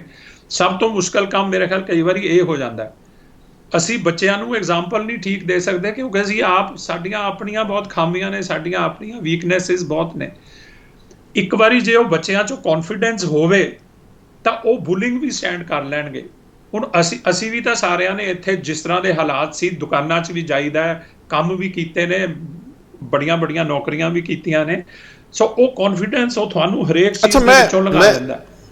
ਤੇ ਪੰਜਾਬ ਨਾਲ ਤਾਂ ਜੁੜਨਾ ਬਾਕੀ ਹੈ, ਕਿਉਂਕਿ ਜੇ ਤੁਸੀਂ ਆਪਣੀਆਂ ਵੈਲਿਊਜ਼ ਨੂੰ ਚੰਗੀ ਤਰ੍ਹਾਂ ਸਮਝ ਗਏ ਹੋ ਤਾਂ ਸ੍ਰੀ ਦਰਬਾਰ ਸਾਹਿਬ ਨਾਲ ਤਾਂ ਲਿੰਕ ਰਹਿਣਾ ਹੀ ਰਹਿਣਾ। ਅਸੀਂ ਜਿੱਥੇ ਮਰਜ਼ੀ ਹੋਈਏ ਜਾਂ ਬਾਕੀ ਜਿਹੜੇ ਸਥਾਨ ਨੇ ਜਾਂ ਬਾਕੀ, ਔਰ ਇੱਛਾ ਹੁੰਦੀ ਹੈ ਕਿ ਵੀ ਪੰਜਾਬ ਦੀ ਮਦਦ ਕਰਨੀ ਹੈ। ਮੇਰੇ ਖਿਆਲ ਸਾਨੂੰ ਸਾਰਿਆਂ ਨੂੰ, ਸਾਡਾ ਦਿਲ ਕਰਦਾ ਕਿ ਅਸੀਂ ਕੁਝ ਕਰੀਏ ਤਾਂ ਕਿ ਲਿੰਕ ਬਣੇ। ਮੈਂ ਸਰਦਾਰ ਸਾਹਿਬ ਜਿਸ ਗੱਲ ਤੇ ਤੁਹਾਨੂੰ ਲੈ ਕੇ ਆਉਣਾ ਚਾਹੁੰਦਾ ਹੈ ਉਹਦਾ ਕਾਰਨ, ਕਿਉਂਕਿ ਮੇਰੇ ਕੋਲ ਉਸ ਤਰ੍ਹਾਂ ਦਾ ਅਨੁਭਵ ਨਹੀਂ ਔਰ ਮੇਰੇ ਕੋਲ ਉਸ ਤਰ੍ਹਾਂ ਦਾ ਕੋਈ ਤਜਰਬਾ ਨਹੀਂ। ਮੈਂ ਤੁਹਾਨੂੰ ਇਹ ਤਾਂ ਬਾਰ-ਬਾਰ ਪੁੱਛ ਰਿਹਾ ਕਿ ਤੁਹਾਡੀ ਜ਼ਿੰਦਗੀ ਦਾ ਬਹੁਤ ਵੱਡਾ ਹਿੱਸਾ ਵਿਦੇਸ਼ ਵਿੱਚ ਰਿਹਾ, ਵੱਡੇ ਅਹੁਦਿਆਂ ਤੇ ਰਿਹਾ, ਤੁਸੀਂ ਇੱਥੋਂ ਵੀ ਕਾਮਯਾਬ ਸੀਗੇ, ਕੋਈ ਐਵੇਂ ਨਹੀਂ ਸੀ ਕਿ ਤੁਸੀਂ ਰੁਜ਼ਗਾਰ ਦੀ ਖਾਤਰ ਚਲੇ ਗਏ। ਹੁਣ ਜੇਕਰ ਕੈਨੇਡਾ ਦੇ ਵਿੱਚ ਪੰਜਾਬੀ ਕਾਫੀ ਗਿਣਤੀ ਦੇ ਵਿੱਚ ਵਸ ਰਹੇ ਆ, ਪੰਜਾਬੀ ਕਾਫੀ ਗਿਣਤੀ 'ਚ ਵਸ ਰਹੇ ਆ, ਜਿਨ੍ਹਾਂ 'ਚ ਸਿੱਖ ਵੀ ਬਹੁਤ ਵੱਡੀ ਗਿਣਤੀ 'ਚ ਆ, ਲੇਕਿਨ ਮੈਂ ਬਾਰ-ਬਾਰ ਇਹ ਗੱਲ ਕਰ ਰਿਹਾ ਕਿ ਅਸੀਂ ਉਹਨਾਂ ਸਮਾਜ ਦੇ ਵਿੱਚ ਆਪਣੀ ਸਰਵਾਈਵਲ ਕਿਵੇਂ ਕਰ ਸਕਦੇ ਹਾਂ ਪੂਰੀ ਪਛਾਣ ਨਾਲ, ਸਾਨੂੰ ਕਿਸ ਤਰ੍ਹਾਂ ਦੇ ਐਫਰਟਸ ਕਰਨੇ ਬਣਦੇ ਆ, ਕਿਉਂਕਿ ਅਸੀਂ ਉਹ ਸਕੂਲ ਦੇ ਵਿੱਚ ਜਿਹਦੇ ਵਿੱਚ ਬਹੁ ਗਿਣਤੀ ਬੱਚੇ ਉਹਨਾਂ ਦੇ ਪੜ੍ਹਦੇ ਆ, ਉਹਦੇ ਵਿੱਚ ਜੇਕਰ 100 ਦੇ ਵਿੱਚ 10 ਆ ਤੇ ਸਾਨੂੰ 100 ਦਾ ਪ੍ਰਭਾਵ ਵਧੋ ਵਧੀ ਆ ਜਾਏਗਾ। ਕਿ ਸਾਨੂੰ ਉਤਨਾ ਜਗ੍ਹਾ ਦੇ ਉੱਤੇ ਆਪਣੇ ਐਜੂਕੇਸ਼ਨਲ ਇੰਸਟੀਟਿਊਟ, ਸਾਨੂੰ ਆਪਣੇ ਕਲਚਰ ਨੂੰ ਪ੍ਰਮੋਟ ਕਰਨ ਲਈ ਜੀਵਨ ਢੰਗ ਉਸ ਤਰ੍ਹਾਂ ਦਾ ਕਰਨਾ ਪਊਗਾ। ਸਾਨੂੰ ਉੱਥੇ ਜਿਹੜੀਆਂ ਜ਼ਿਆਦਾ ਜ਼ਰੂਰਤ ਵਾਲੀਆਂ ਥਾਵਾਂ ਨੇ ਉਹਦੇ ਵਿੱਚ ਆਪਣੇ ਆਪ ਨੂੰ ਦਖਲ ਦੇਣਾ ਪਊਗਾ, ਵਿਕਸਿਤ ਕਰਨਾ ਪਊਗਾ। ਤੁਹਾਨੂੰ ਲੱਗਦਾ ਹੈ ਕਿ ਸਾਨੂੰ ਤੈਅਸ਼ੁਦਾ ਨੀਤੀ ਦੇ ਤਹਿਤ ਉਹਨਾਂ ਥਾਵਾਂ ਤੇ ਵੀ ਚੱਲਣਾ ਪਊਗਾ ਜੇ ਅਸੀਂ ਬਚਣਾ ਹੈ, ਸਾਡੇ ਬੱਚਿਆਂ ਨੇ ਸਾਡੇ ਸਰੂਪ ਨਾਲ ਹੀ ਅੱਗੇ ਤੁਰਨਾ ਹੈ। ਕੁਝ ਐਸੇ ਯਤਨ ਜਿਹੜੇ ਤੁਹਾਨੂੰ ਲੱਗਦੇ ਹੋਣ ਕਿ ਉਹਨਾਂ, ਜਿਵੇਂ ਕੈਲੀਫੋਰਨੀਆ ਦੇ ਕਈ ਸ਼ਹਿਰਾਂ ਦੇ ਵਿੱਚ ਬੜੇ ਜ਼ਿਆਦਾ ਸਿੱਖ ਆ, ਨਿਊਯਾਰਕ ਵਾਲੀ ਸਾਈਡ ਤੇ ਕਈ ਹਿੱਸਿਆਂ 'ਚ ਬੜੇ ਸਿੱਖ ਆ, ਕੈਨੇਡਾ ਦੀ ਤੇ ਹੁਣ ਗੱਲ ਹੀ ਕੀ ਹੈ, ਆਸਟ੍ਰੇਲੀਆ 'ਚ, ਉੱਥੇ ਉਹ ਲੋਕ ਕੀ ਕਰਨ ਤਾਂ ਕਿ ਉਹ ਪੰਜਾਬ ਵਾਂਗ ਹੀ ਪੀੜ੍ਹੀ ਦਰ ਪੀੜ੍ਹੀ ਪਛਾਣ ਨਾਲ ਆਪਣੇ ਜਿਹੜੇ ਸਾਡੇ ਸੱਭਿਆਚਾਰਕ ਖਾਸੇ ਨੇ, ਸਾਡੀ ਵਿਰਾਸਤ ਹੈ ਔਰ ਸਾਡਾ ਜੀਵਨ ਜਾਚ ਹੈ, ਉਹਦੇ ਨਾਲ ਅਸੀਂ ਅੱਗੇ ਵੱਧਦੇ ਰਹੀਏ ਪੀੜ੍ਹੀ ਦਰ ਪੀੜ੍ਹੀ। ਇਹ ਨਹੀਂ ਕਿ 3 ਪੀੜ੍ਹੀਆਂ ਬਾਅਦ ਅਸੀਂ ਫਿਰ ਪਿਛਾਂਹ ਨੂੰ ਬੈਕ ਗੇਅਰ ਚਾਹੀਏ, ਇਹ ਅੱਗੇ ਤੋਂ ਅੱਗੇ ਕਿਵੇਂ ਵੱਧਦੇ ਰਹੀਏ। ਇਹ ਸਵਾਲ ਅਹਿਮ ਆ ਤੇ ਮੈਂ ਚਾਹੂੰਗਾ ਕਿ ਤੁਸੀਂ ਬਹੁਤ ਬਰੀਕੀ ਨਾਲ ਇਹਨੂੰ ਦੇਖਿਆ ਜੇ ਜਰਾ। ਮਤਲਬ ਕਿ ਬਾਹਰ ਦੀ ਗੱਲ, ਬਾਹਰ ਦੀ ਗੱਲ, ਦੇਖੋ ਉਹ 2-3 ਗੱਲਾਂ ਨੇ। ਮੈਂ ਬੜੇ ਲੋਕਾਂ ਨਾਲ ਮੇਰੀਆਂ ਡਿਸਕਸ਼ਨਸ ਵੀ ਹੋਈਆਂ ਨੇ ਇਸ ਬਾਰੇ। ਇੱਕ ਤਾਂ ਇਹ ਹੈ ਕਿ ਸਾਨੂੰ ਜਿਹੜੀ ਉੱਥੇ ਲੋਕਲ ਜਿਹੜੀ ਉਹਨਾਂ ਦੀ ਸਿਆਸਤ ਹੈ ਉਹਦੇ ਵਿੱਚ ਆਉਣਾ ਬਹੁਤ ਜ਼ਰੂਰੀ ਹੈ ਜੀ। ਮੈਂ ਮੋਟੀਆਂ ਤੁਹਾਨੂੰ ਗੱਲਾਂ ਦੱਸਦਾ ਜੋ ਮੈਂ ਦੇਖੀਆਂ। ਦੂਜਾ ਇਹ ਹੈ ਕਿ ਜਿਵੇਂ ਕੋਆਪਰੇਟਿਵ ਬੈਂਕ ਹੁੰਦੇ ਨੇ ਕੈਨੇਡਾ ਦੇ ਵਿੱਚ ਕਾਫੀ ਨੇ, ਮੇਰੇ ਖਿਆਲ USA 'ਚ ਵੀ ਹੋਣਗੇ, ਪਰ ਮੈਨੂੰ ਕੈਨੇਡਾ ਦਾ ਡਾਇਰੈਕਟ ਪਤਾ ਹੈ। ਉੱਥੇ ਜਿਹੜੀਆਂ ਕ੍ਰੈਡਿਟ ਯੂਨੀਅਨਸ ਨੇ, ਕੈਲਗਰੀ ਵੀ ਸੀਗੀ, ਵੈਨਕੂਵਰ ਵੀ ਸੀਗੀ। ਸੋ ਉਹਦੇ ਨਾਲ ਇਹ ਹੁੰਦਾ ਕਿ ਜਿਹੜੇ ਸਿੱਖ ਬੱਚੇ ਨੇ ਉਹਨਾਂ ਨੂੰ ਜੇ ਮਾਲੀ ਮਦਦ ਦੀ ਲੋੜ ਹੋਵੇ, ਜਿਹੜੀਆਂ ਆਪਣੀਆਂ ਕੋਈ ਖਾਲਸਾ ਕ੍ਰੈਡਿਟ ਯੂਨੀਅਨ ਹੈ ਜਾਂ ਹੋਰ ਇਸ ਤਰ੍ਹਾਂ ਦੇ ਨਾਂ ਹੈਗੇ ਨੇ, ਉਹ ਕਿਉਂਕਿ ਹੁਣ ਕਾਫੀ ਸਿੱਖ ਫੈਮਿਲੀਜ਼ ਜਾਂ ਪੰਜਾਬੀ ਫੈਮਿਲੀਜ਼ ਜਿਹੜੀਆਂ ਨੇ, ਆਪਾਂ ਸਿਰਫ ਸਿੱਖਾਂ ਤਾਂ ਹੀ ਨਾ ਸੀਮਿਤ ਰਹੀਏ, ਉਹ ਪੰਜਾਬੀ ਨਾ ਜੀ, ਉਹ ਪੰਜਾਬੀ ਜਿਹੜੀਆਂ ਫੈਮਿਲੀਜ਼ ਨੇ ਉਹ ਇਹ ਕ੍ਰੈਡਿਟ ਯੂਨੀਅਨਸ ਵਗੈਰਾ ਬਣਾ ਕੇ, ਉਹ ਫਿਰ ਜੇ ਆਪਣੇ ਬੱਚੇ ਕੋਈ ਕਿਸੇ ਨੇ ਆਪਣਾ ਕੰਮ ਸ਼ੁਰੂ ਕਰਨਾ ਹੋਵੇ, ਉਹਦੇ ਲਈ ਮਾਡਲ ਬੜੇ ਅੱਛੇ ਨੇ। 2 ਮਾਡਲ ਨੇ, ਇੱਕ ਤਾਂ ਜਿਹੜੇ ਇਸਮਾਈਲੀ ਨੇ ਉਹ ਵੀ ਮਾਈਨੋਰਿਟੀ ਨੇ, ਤੇ ਜਿਊਜ਼ ਜਿਹੜੇ ਯਹੂਦੀ ਲੋਕ ਨੇ। ਮੈਂ ਹਮੇਸ਼ਾ ਇਹ ਕਹਿਣਾ ਹੁੰਦਾ ਕਿ ਆਪਾਂ ਇਹ ਦੋਨਾਂ ਤੋਂ ਕਾਫੀ ਕੁਝ ਸਿੱਖੀਏ। ਉਹ ਆਪਣੇ ਬੱਚਿਆਂ ਦੀ, ਜਿਸ ਤਰ੍ਹਾਂ ਹੁਣ ਜਿਹੜੇ ਇਸਮਾਈਲੀ ਨੇ, ਉਹਨਾਂ ਦਾ ਇੱਕ ਸੈਂਟਰਲ ਫੰਡ ਹੁੰਦਾ ਹੈ, ਉਹ ਮਦਦ ਕਰਦੇ ਨੇ ਜੇ ਕਿਸੇ ਇਸਮਾਈਲੀ ਨੇ ਆਪਣੀ ਨਵੀਂ ਬਿਜ਼ਨਸ ਸੈਟਅਪ ਕਰਨੀ ਹੋਵੇ ਜਾਂ ਕੋਈ ਕੰਮ ਸ਼ੁਰੂ ਕਰਨਾ ਹੋਵੇ। ਸੋ ਇਸ ਤਰ੍ਹਾਂ ਦਾ ਕੰਮ ਕਰ ਸਕਦੇ ਹਾਂ। ਦੂਜਾ, ਘਰਾਂ ਦੇ ਵਿੱਚ ਆਪਾਂ ਪੰਜਾਬੀ ਬੱਚਿਆਂ ਨੂੰ ਜ਼ਰੂਰ ਸਿਖਾਈਏ ਤਾਂ ਕਿ ਉਹਨਾਂ ਦਾ ਆਪਣਾ ਜਿਹੜੀ ਉਹਨਾਂ ਦੀ ਵਿਰਾਸਤ ਹੈ, ਜਿਹੜੀਆਂ ਜੜ੍ਹਾਂ ਦੇ ਨਾਲ ਕੋਈ ਲਿੰਕ ਹੈਗਾ, ਉਹ ਬਣਿਆ ਰਵੇ। ਇਹ ਕੰਮ ਹੋ ਸਕਦੇ ਨੇ, ਹੋ ਰਹੇ ਨੇ ਕਾਫੀ ਥਾਂ ਤੇ। ਬਾਕੀ ਹੁਣ ਜਿਸ ਤਰ੍ਹਾਂ ਇੱਥੇ ਜਦੋਂ ਸਾਡੇ ਬੱਚੇ ਛੋਟੇ ਸੀ, ਮੇਰਾ ਉਹ ਹਿੰਦੁਸਤਾਨੀ ਰਿਫਲੈਕਸ ਸੀਗਾ। ਇੱਥੇ ਪ੍ਰਾਈਵੇਟ ਸਕੂਲ ਹੁੰਦੇ ਨੇ ਜਿਹੜੇ ਮਹਿੰਗੇ ਹੁੰਦੇ ਨੇ। ਮੈਂ ਘਰ ਵਾਲੀ ਨੂੰ ਕਿਹਾ, ਮੈਂ ਕਿਹਾ ਬੱਚਿਆਂ ਨੂੰ ਬੋਰਡਿੰਗ ਸਕੂਲ 'ਚ ਭੇਜ ਦਈਏ। ਉਹ ਕਹਿੰਦੀ ਨਹੀਂ, ਇੱਥੇ ਜਿਹੜੇ ਸਰਕਾਰੀ ਸਕੂਲ ਨੇ ਉਹ ਬਹੁਤ ਅੱਛੇ ਲੈਵਲ ਦੇ ਸਕੂਲ ਨੇ, ਔਰ ਜਿਹੜੀ ਅਸਲੀ ਸੁਸਾਇਟੀ ਹੈ, ਜੋ ਅਸਲੀ ਜਿਹਦੇ ਵਿੱਚ ਉਹਨਾਂ ਨੇ ਜਾ ਕੇ ਰਹਿਣਾ ਵੱਡੇ ਹੋ ਕੇ, ਉਹ ਪ੍ਰਾਈਵੇਟ ਸਕੂਲਾਂ 'ਚ ਨਹੀਂ ਹੈਗੀ ਜਿੱਥੇ ਆਮ ਅਮੀਰਾਂ ਦੇ ਬੱਚੇ ਬਾਹਰੋਂ ਆਏ ਹੋਣਗੇ। ਦੋਨੋਂ ਬੱਚੇ ਸਰਕਾਰੀ ਸਕੂਲਾਂ ਦੇ ਵਿੱਚੋਂ ਨਿਕਲੇ ਨੇ ਇੱਥੋਂ ਜੀ। ਸੋ ਉਹਦੇ ਨਾਲ ਨਾਲ ਉਹਨਾਂ ਨੂੰ ਆਪਣੀਆਂ ਜੜ੍ਹਾਂ ਦੇ ਬਾਰੇ ਦੱਸਣਾ ਉਹ ਸਾਡਾ ਫਰਜ਼ ਹੈਗਾ। ਇਹਦਾ ਮਤਲਬ ਫੈਮਿਲੀਜ਼ ਨੂੰ ਦੱਸਣਾ ਪੈਣਾ, ਘਰਾਂ ਦੇ ਵਿੱਚ ਬੱਚਿਆਂ ਨੂੰ ਕੌਨਫੀਡੈਂਸ ਦੇਣਾ ਪੈਣਾ ਹੈ, ਆਪਣੀਆਂ ਜੜ੍ਹਾਂ ਦੇ ਬਾਰੇ ਦੱਸਣਾ ਪੈਣਾ ਹੈ, ਪੰਜਾਬ ਦੇ ਬਾਰੇ ਦੱਸਣਾ ਪੈਣਾ ਹੈ, ਪੰਜਾਬ 'ਚ ਕੀ ਪ੍ਰੋਬਲਮ ਨੇ, ਕਿੱਦਾਂ ਹੈ, ਕਿਵੇਂ ਹੋ ਸਕਦਾ ਹੈ। ਤੇ ਮਾਲੀ ਵੱਲੋਂ ਕ੍ਰੈਡਿਟ ਯੂਨੀਅਨਸ ਵਗੈਰਾ। ਬਾਕੀ ਹੁਣ ਜਿਸ ਤਰ੍ਹਾਂ ਮੇਰੇ ਇੱਕ ਦੋਸਤ ਨੇ ਕੈਲਗਰੀ, ਉਹਨਾਂ ਨੇ $10 ਮਿਲੀਅਨ ਦੀ ਗ੍ਰਾਂਟ ਦਿੱਤੀ ਹੈ ਇੱਕ ਯੂਨੀਵਰਸਿਟੀ ਨੂੰ। ਉੱਥੇ ਉਹਨਾਂ ਨੇ ਇੱਕ ਬਿਜ਼ਨਸ ਸਕੂਲ ਸਪਾਂਸਰ ਕੀਤਾ। ਉਹ ਹਰ ਸਾਲ ਉਹ 30 ਬੱਚਿਆਂ ਨੂੰ ਲੈਂਦੇ ਨੇ, ਦਸਤਾਰ, ਜਿਨ੍ਹਾਂ ਨੇ ਦਸਤਾਰ ਬੰਨੀ ਹੋਵੇ। ਉਹ ਬਾਕੀਆਂ ਨੂੰ ਵੀ ਕਰਦੇ ਨੇ, ਸਿਰਫ ਦਸਤਾਰਾਂ ਵਾਲੇ ਨਹੀਂ, ਪਰ ਉਹ ਕਹਿੰਦੇ ਨੇ ਵੀ ਕੋਟਾ ਜ਼ਰੂਰ ਰੱਖਣਾ ਹੈ ਕਿ ਜਿਹੜੇ ਦਸਤਾਰ ਵਾਲੇ ਬੱਚੇ ਨੇ ਉਹਨਾਂ ਨੂੰ ਜੇ ਕੋਈ ਹੋਰ ਯੂਨੀਵਰਸਿਟੀ ਸ਼ਾਇਦ ਨਾ ਲਵੇ ਤੇ ਉੱਥੇ ਉਹ ਜਾ ਸਕਦੇ ਨੇ, ਕੈਨੇਡਾ ਦੇ ਵਿੱਚ, ਕੈਲਗਰੀ ਦੇ ਲਾਗੇ, ਕੈਲਗਰੀ ਦੀ ਜਿਹੜੀ ਯੂਨੀਵਰਸਿਟੀ ਹੈਗੀ ਹੈ। ਸੋ ਜੇ ਆਪਾਂ ਕੋਸ਼ਿਸ਼ ਕਰੀਏ, ਹੁਣ ਆਰਗੇਨਾਈਜੇਸ਼ਨਸ ਕੁਝ ਬਣ ਰਹੀਆਂ ਨੇ ਇੰਟਰਨੈਸ਼ਨਲ ਲੈਵਲ ਤੇ, ਅੱਜ ਕੱਲ੍ਹ ਸੋਸ਼ਲ ਮੀਡੀਆ ਨਾਲ ਇਹ ਸੌਖਾ ਹੋ ਜਾਂਦਾ। ਸੋ ਇਹ ਵੀ ਕੋਸ਼ਿਸ਼ ਹੋ ਰਹੀ ਹੈ ਕਿ ਈਵਨ ਜਿਹੜੀਆਂ ਪੰਜਾਬ ਦੇ ਜਿਹੜੇ ਮਸਲੇ ਨੇ, ਜਿਹੜੇ ਸਿੱਖ ਪੰਜਾਬ ਤੋਂ ਬਾਹਰ ਰਹਿੰਦੇ ਨੇ, ਉਹਨਾਂ ਦੀ ਆਵਾਜ਼ ਵੀ ਸੁਣੀ ਜਾਵੇ ਜਦੋਂ ਫੈਸਲੇ ਹੁੰਦੇ ਨੇ ਪੰਜਾਬ ਦੇ ਵਿੱਚ। ਹੁਣ ਮੈਨੂੰ ਤਾਂ ਨਹੀਂ ਪਤਾ ਵੀ ਇਹ ਕਦੋਂ ਇਹ ਕੰਮ ਹੋਊਗਾ ਜਾਂ ਨਹੀਂ ਹੋਊਗਾ, ਪਰ ਆਵਾਜ਼ ਜ਼ਰੂਰ ਉੱਠ ਰਹੀ ਹੈ ਬਾਹਰ ਕਿ ਜੀ ਜਦੋਂ ਹੁਣ ਮੰਨ ਲਓ ਜਿਵੇਂ SGPC ਦੀਆਂ ਇਲੈਕਸ਼ਨਾਂ ਹੁੰਦੀਆਂ ਨੇ ਜਾਂ ਬਾਕੀ ਗੱਲਾਂ, ਖੈਰ ਆਪਾਂ ਪੋਲੀਟਿਕਸ ਨੂੰ ਛੱਡ ਦਈਏ, ਆਪਾਂ ਬੱਚਿਆਂ ਨੂੰ ਬਾਕੀ ਪੜ੍ਹਾਈ ਦੀ ਗੱਲ ਇਹ ਹੈ, ਸਾਨੂੰ ਹੌਲੀ ਹੌਲੀ ਬਾਹਰ ਆਪਣੇ ਚੰਗੇ, ਮੈਨੂੰ 1-2 ਸਰਦਾਰ ਮਿਲੇ ਬਾਹਰ, ਉਹਨਾਂ ਨੇ ਕਿਹਾ ਜੀ ਅਸੀਂ ਬੈਂਕ ਬਣਾਉਣਾ ਚਾਹੁੰਦੇ ਹਾਂ, ਤੁਹਾਨੂੰ ਬੈਂਕਿੰਗ ਦਾ ਐਕਸਪੀਰੀਅੰਸ ਹੈਗਾ, ਤੁਸੀਂ ਸਾਡੀ ਮਦਦ ਕਰੋ। ਮੈਂ ਕਿਹਾ ਜੀ ਜੇ ਤੁਸੀਂ ਬੈਂਕ ਬਣਾਉਣਾ ਚਾਹੁੰਦੇ ਹੋ ਤਾਂ ਫਿਰ ਉੱਚੀ ਮੁਰਾਦ ਵਾਲੀ ਗੱਲ। ਮੈਂ ਕਿਹਾ ਫਿਰ ਬੈਂਕ ਦੇ ਬਾਰੇ ਇਹ ਸੋਚੋ ਕਿ ਪਹਿਲੀ ਗੱਲ ਤਾਂ ਇਹ ਹੈ ਕਿ ਬੈਂਕ ਦੇ ਲਈ ਤੁਹਾਨੂੰ ਇਹ ਨਹੀਂ ਫਿਰ ਵੇਖਣਾ ਚਾਹੀਦਾ ਕਿ ਸਿਰਫ ਸਿੱਖਾਂ ਨੂੰ ਲੈਣਾ। ਬੈਂਕ ਨੂੰ ਜੇ ਐਕਸੀਲੈਂਸ ਦਾ ਮਾਡਲ ਬਣਾਉਣਾ, ਉਹਦੇ ਲਈ ਸਾਨੂੰ ਜਿਹੜੇ ਚੰਗੇ ਪ੍ਰੋਫੈਸ਼ਨਲਸ ਨੇ ਉਹਨਾਂ ਨੂੰ ਲੈਣਾ ਪੈਣਾ ਉਹਦੇ ਵਿੱਚ। ਇਹੋ ਜਿਹਾ ਬੈਂਕ ਬਣਾਓ ਕਿ ਬਾਕੀ ਹੁਣ ਜਿਸ ਤਰ੍ਹਾਂ 1-2 ਸਕੂਲ ਨੇ ਵੈਨਕੂਵਰ, ਜਿਹੜੇ ਸਿੱਖਾਂ ਦੇ ਸਕੂਲ ਨੇ, ਗੋਰਿਆਂ ਦੇ ਬੱਚੇ ਉੱਥੇ ਪੜ੍ਹਨ ਲਈ ਆਉਂਦੇ ਨੇ ਕਿਉਂਕਿ ਉਹਨਾਂ ਦੇ ਸਟੈਂਡਰਡ ਬੜੇ ਚੰਗੇ ਨੇ, ਉਹਦਾ ਰਿਜ਼ਲਟ ਬੜੇ ਅੱਛੇ ਆਉਂਦੇ ਨੇ ਹਰ ਸਾਲ। ਸੋ ਇਹ ਛੋਟੀਆਂ ਗੱਲਾਂ ਤੋਂ ਫਿਰ ਇੱਕ ਜਿਹੜੇ ਛੋਟੇ ਝਰਨੇ ਆਉਣਗੇ, ਫਿਰ ਇੱਕ ਵੱਡਾ ਸ਼ਾਇਦ ਦਰਿਆ ਬਣੇਗਾ ਕਿਸੇ ਬਿਹਤਰੀਨ। ਤਾਂ ਇਹ ਆਸਟ੍ਰੇਲੀਆ 'ਚ ਵੀ ਹੋ ਸਕਦਾ ਹੈ, ਨਿਊਜ਼ੀਲੈਂਡ 'ਚ ਵੀ ਹੋ ਸਕਦਾ ਹੈ, ਹਰ ਥਾਂ ਤੇ ਹੋ ਸਕਦਾ ਹੈ। ਤੇ ਜੇ ਅਸੀਂ ਉਹਨਾਂ ਨੂੰ ਹੌਸਲਾ ਦੇਵਾਂਗੇ ਬੱਚਿਆਂ ਨੂੰ ਕਿ ਜੀ ਤੁਸੀਂ ਐਕਸੀਲੈਂਸ ਲਈ ਏਮ ਕਰਨਾ, ਤੁਸੀਂ ਛੋਟੀ-ਮੋਟੀ ਨੌਕਰੀ ਦੀ ਉਮੀਦ ਨਹੀਂ ਰੱਖਣੀ। ਐਂਟਰਪ੍ਰੇਨਿਓਰਸ਼ਿਪ ਸਾਨੂੰ ਇਨਕਰੇਜ ਕਰਨੀ ਚਾਹੀਦੀ ਹੈ। ਮੈਨੂੰ ਕਈ ਵਾਰੀ ਇਹ ਲੱਗਦਾ ਕਿ ਅਸੀਂ ਹੁਣ ਜਿਵੇਂ ਅਸੀਂ ਸੀਗੇ, ਅਸੀਂ ਵੀ, ਮੇਰਾ ਭਰਾ ਵੀ, ਅਸੀਂ ਸਾਰੀ ਉਮਰ ਨੌਕਰੀ ਕਰਦੇ ਰਹੇ। ਸੋ ਸਾਨੂੰ ਇਨਕਰੇਜ ਕਰਨਾ ਚਾਹੀਦਾ। ਮੈਂ ਇਸਮਾਈਲੀ ਬੱਚਿਆਂ ਨੂੰ ਦੇਖਦਾ, ਉਹ ਛੋਟੀ ਉਮਰ ਤੋਂ ਹੀ ਉਹਨਾਂ ਦੀ ਹੁੰਦੀ ਹੈ, ਉਹ ਕਹਿੰਦੇ ਨੇ ਜੀ ਅਸੀਂ ਆਪਣੀ ਕੋਈ ਕੰਪਨੀ ਬਣਾਉਣੀ ਹੈ ਜਾਂ ਐਂਟਰਪ੍ਰਾਈਜ਼ ਜਾਂ ਕੋਈ ਆਪਣਾ ਕੰਮ ਕਰਨਾ ਹੈ। ਸੋ ਆਪਾਂ ਨੂੰ ਇਹ ਚੇਂਜ ਵੀ ਸਾਡੇ ਮਾਨਸਿਕ ਤੌਰ 'ਚ ਲਿਆਉਣੀ ਪਏਗੀ ਕਿ ਨੌਕਰੀ ਤੋਂ ਬੱਚਿਆਂ ਨੂੰ ਥੋੜ੍ਹਾ ਪਰੇ ਕਰਕੇ ਕਿ ਜੀ ਆਪਣੇ ਕੰਮ ਦੇ ਬਾਰੇ ਸੋਚੋ, ਕੋਈ ਨਵੀਆਂ ਚੀਜ਼ਾਂ, ਕੋਈ ਹੁਣ ਤੁਸੀਂ ਦੇਖੋ ਵੀ ਆ ਜਿਹੜੇ ਫੇਸਬੁੱਕ ਵਗੈਰਾ ਨੇ ਜਾਂ ਜਿਹੜੇ ਜ਼ੁਕਰਬਰਗ ਵਰਗੇ ਬੜੇ ਨੇ, ਇਹ ਬੜੇ ਛੋਟੇ ਸੀ ਜਦੋਂ ਇਹਨਾਂ ਨੇ ਸਾਰਾ ਕੁਝ ਸ਼ੁਰੂ ਕਰਤਾ। ਜੇ ਉਹਨਾਂ ਨੂੰ ਇਹ ਹੁੰਦਾ ਜੀ ਅਸੀਂ ਨੌਕਰੀ ਕਰਨੀ ਹੈ ਤੇ ਇਮਤਿਹਾਨ ਦੇ ਕੇ ਸਰਕਾਰੀ ਨੌਕਰੀ ਸ਼ੁਰੂ ਕਰ ਦਿੰਦੇ। ਸੋ ਇਹ ਜਿਹੜੀ ਸੋਚਣ ਦਾ ਅਸੀਂ ਫਰਕ ਲਿਆਉਣਾ ਹੈ, ਉਹਦੀ ਰਿਸਪੌਂਸਿਬਿਲਿਟੀ ਤਾਂ ਸਾਡੀ ਜਨਰੇਸ਼ਨ ਤੇ ਜਾਂ ਜਿਹੜੇ ਮਾਂ-ਬਾਪ ਨੇ ਉਹਨਾਂ ਤੇ ਆਏਗੀ। ਅੱਛਾ ਸਰਦਾਰ ਸਾਹਿਬ, ਮੈਨੂੰ ਜਾਂਦੇ ਇਹ ਦੱਸਿਓ ਕਿ ਕਿਉਂਕਿ ਤੁਸੀਂ ਇੱਥੇ ਅਫਸਰ ਵੱਡੇ ਸੀਗੇ, ਜ਼ਿਲ੍ਹੇ ਦਾ ਡੀਸੀ ਹੋਣਾ ਬੜੀ ਵੱਡੀ ਗੱਲ ਹੁੰਦੀ ਹੈ, ਔਰ ਇਹ ਇੱਕ ਆਮ ਹੀ ਮੁਹਾਵਰਾ ਨਾ ਕਿ ਤੂੰ ਕਿਹੜਾ ਡੀਸੀ ਲੱਗਿਆ, ਤੇ ਜੇ ਡੀਸੀ ਲੱਗਣ ਦਾ ਅਨੁਭਵ ਹੋਵੇ ਤੇ ਬੜਾ ਪਿਆਰਾ ਹੋਣਾ। ਤੇ ਮੈਨੂੰ ਇਹ ਦੱਸਿਓ ਕਿ ਤੁਸੀਂ ਤਾਂ ਡੀਸੀ ਹੁੰਦੇ ਆ, ਵਿਆਹ ਵੀ ਤੁਸੀਂ ਇੱਕ ਇਸ ਤਰ੍ਹਾਂ ਦੇ ਕਲਚਰ ਦੇ ਵਿੱਚੋਂ ਆਈ ਲੜਕੀ ਨਾਲ ਕਰਵਾਇਆ ਕਿ ਮੇਰੇ ਖਿਆਲ ਜੀਵਨ ਦਾ ਜਿਹੜਾ ਸਭ ਤੋਂ ਅਹਿਮ ਪਹਿਲੂ ਸੀਗਾ ਤੁਹਾਡਾ, ਉਹ ਡੀਸੀ ਹੁੰਦਿਆਂ ਹੱਲ ਹੋ ਗਿਆ। ਮੈਂ ਪੁੱਛਣਾ ਇਹ ਚਾਹੁੰਦਾ ਕਿ ਆਪਣੇ ਇੱਥੇ ਰਾਜਨੀਤਿਕ ਦਖਲ ਕਿੰਨਾ ਸੀ ਤੁਹਾਡੀ ਜਿਹੜੀ ਜੌਬ ਸੀ ਉਹਦੇ ਵਿੱਚ, ਔਰ ਜਿੱਥੇ ਹੁਣ ਤੁਸੀਂ ਰਹਿੰਦੇ ਹੋ ਇੱਥੇ ਰਾਜਨੀਤਿਕ ਦਖਲ ਵਰਗੀ ਕੋਈ ਕੋਟੇਸ਼ਨ, ਕੋਈ ਟਰਮ ਹੈਗੀ ਹੈ? ਦੇਖੋ, ਮੇਰੀ ਕਿਸਮਤ ਬੜੀ ਚੰਗੀ ਸੀ, ਵਾਹਿਗੁਰੂ ਦੀ ਮਿਹਰ ਹੈ। ਮੈਂ ਕਿਨੌਰ ਦਾ ਡੀਸੀ ਸੀ। ਕਿਨੌਰ ਦੇ ਸਿਰਫ ਇੱਕ ਐਮਐਲਏ ਸੀਗੇ, ਉਹ ਪੁਰਾਣੇ ਚੀਫ ਸੈਕਟਰੀ ਰਹੇ ਸੀ ਸਾਡੇ, ਠਾਕੁਰ ਸੈਨ ਨੇਗੀ। ਉਹਨਾਂ ਨੇ ਕਦੀ ਮੈਨੂੰ ਪ੍ਰੈਸ਼ਰਾਈਜ਼ ਨਹੀਂ ਸੀ ਕੀਤਾ। ਸੋ ਮੈਨੂੰ ਇਹ ਪ੍ਰੋਬਲਮ ਦਾ, ਜਾਂ ਜਦੋਂ ਮੈਂ ਨਾਲਾਗੜ੍ਹ ਸੀਗਾ ਉੱਥੋਂ 2 ਐਮਐਲਏ ਸੀਗੇ, ਇੱਕ ਰਾਜਾ ਵਿਜਿੰਦਰ ਸਿੰਘ ਸੀਗੇ, ਨਾਲਾਗੜ੍ਹ ਦੇ ਹੈਲਥ ਮਿਨਿਸਟਰ ਸੀ ਉਦੋਂ।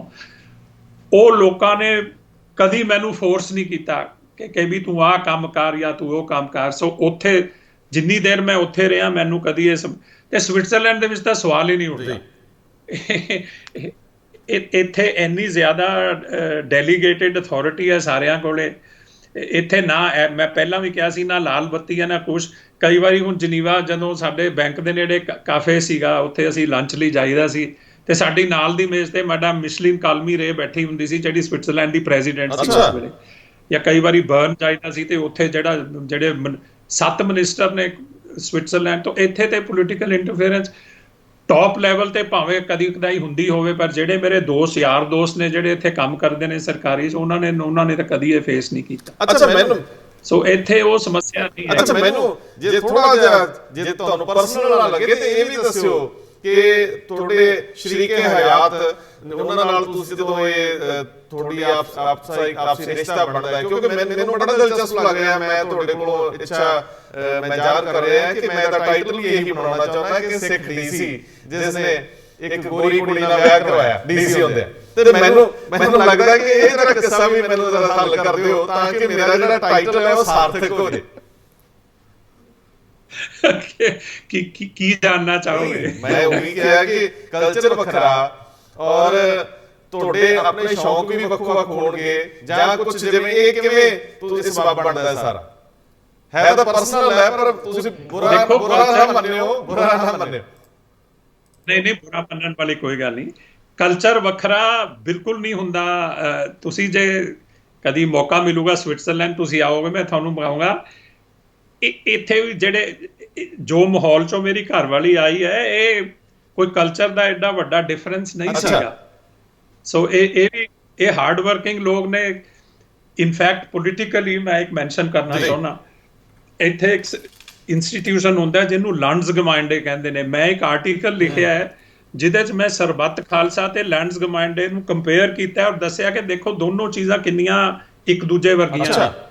ਉਹ ਫੈਸਲੇ ਉਹ ਅਸੈਂਬਲੀ ਲੈਂਦੀ ਹੈ ਹਰ ਸਾਲ 2 ਵਾਰੀ ਲੈਂਡਸ ਗਮਾਂਡੇ, ਜਿਵੇਂ ਸਾਡੇ ਵੀ ਸਰਬੱਤ ਖਾਲਸਾ ਵਿਸਾਖੀ ਤੇ ਦੀਵਾਲੀ ਤੇ ਹੁੰਦੇ ਸੀ ਦਰਬਾਰ ਸਾਹਿਬ, ਇੱਥੇ 2 ਵਾਰੀ ਲੈਂਡਸ ਗਮਾਂਡੇ ਹੁੰਦਾ ਤੇ ਉਹ ਹੱਥ ਖੜੇ ਕਰਕੇ ਉਹ ਸਾਰੇ ਵੋਟਾਂ ਕਰਦੇ ਨੇ ਵੀ ਜਿਹੜੇ ਲੋਕਲ ਲਾਜ਼ ਨੇ ਉਹ ਕਿਵੇਂ ਹੋਣੇ ਚਾਹੀਦੇ ਨੇ ਲੈਂਡਸ ਗਮਾਂਡੇ।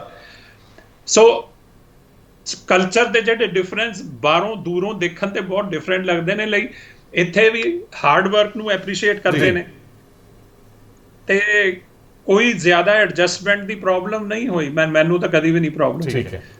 ਦੂਜਾ ਆਪਣੇ ਐਟੀਟਿਊਡ ਦੀ ਗੱਲ ਹੁੰਦੀ ਹੈ। ਸੋ ਹੁਣ ਦੇਖ ਲਓ ਵੀ ਜੋ ਤੁਸੀਂ ਦੇਖ ਹੀ ਰਹੇ ਹੋ, ਮੈਨੂੰ ਤਾਂ ਕਦੀ ਇਹ ਨਹੀਂ ਲੱਗਿਆ ਕਿ ਮੈਂ ਇੱਥੇ ਫਿੱਟ ਨਹੀਂ ਹੋਇਆ, ਜਾਂ ਇਹਦੀ ਜਿਹੜੀ ਨਾਨੀ ਸੀ ਉਹ ਬਾਕੀ ਸਾਰਿਆਂ ਨੇ ਉਹਨਾਂ ਨੇ ਮੈਨੂੰ ਇੰਨੇ ਪਿਆਰ ਨਾਲ ਐਕਸੈਪਟ ਕੀਤਾ, ਮੈਨੂੰ ਕਦੀ ਲੱਗਿਆ ਹੀ ਨਹੀਂ ਕਿ ਮੈਂ ਕਿਸੇ ਓਪਰੀ ਥਾਂ ਤੇ ਆਏ ਆ, ਕਿਸੇ ਓਪਰੇ ਟੱਬਰ ਚ ਗਏ। ਬਹੁਤ ਮਿਹਰਬਾਨੀ ਸਰਦਾਰ ਸਾਹਿਬ, ਬੜਾ ਹੀ ਚੰਗਾ ਲੱਗਿਆ। ਪਤਾ ਨਹੀਂ ਲੱਗਿਆ ਵਕਤ ਕਦੋਂ ਬੀਤ ਗਿਆ।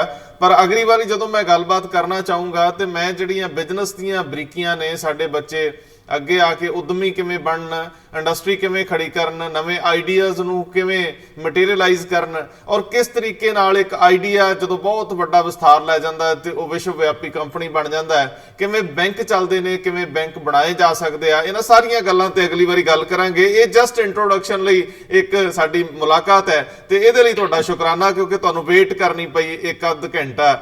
ਮੈਂ ਥੋੜਾ ਜਿਹਾ ਟੈਕਨੀਕਲੀ ਫਸ ਗਿਆ ਸੀਗਾ ਜੀ। ਬਹੁਤ ਬਹੁਤ ਮਿਹਰਬਾਨੀ ਰੰਧਾਵਾ ਸਾਹਿਬ, ਤੁਸੀਂ ਮੌਕਾ ਦੇ ਰਹੇ ਹੋ। ਮੇਰੇ ਨਾਲੋਂ ਤਾਂ ਬਹੁਤ ਕਾਬਲ ਬੰਦੇ ਬੈਠੇ ਨੇ ਪੰਜਾਬ 'ਚ, ਮੈਂ ਤਾਂ ਬਹੁਤ ਛੋਟਾ ਆਦਮੀ ਹਾਂ, ਕੋਈ ਐਸੀ ਜਰਾ ਨਵਾਜੀ ਹੈ ਤੁਹਾਡੀ। ਬਹੁਤ ਮਿਹਰਬਾਨੀ, ਬਹੁਤ ਧੰਨਵਾਦ। ਨਹੀਂ, ਸਤਿ ਸ਼੍ਰੀ ਅਕਾਲ।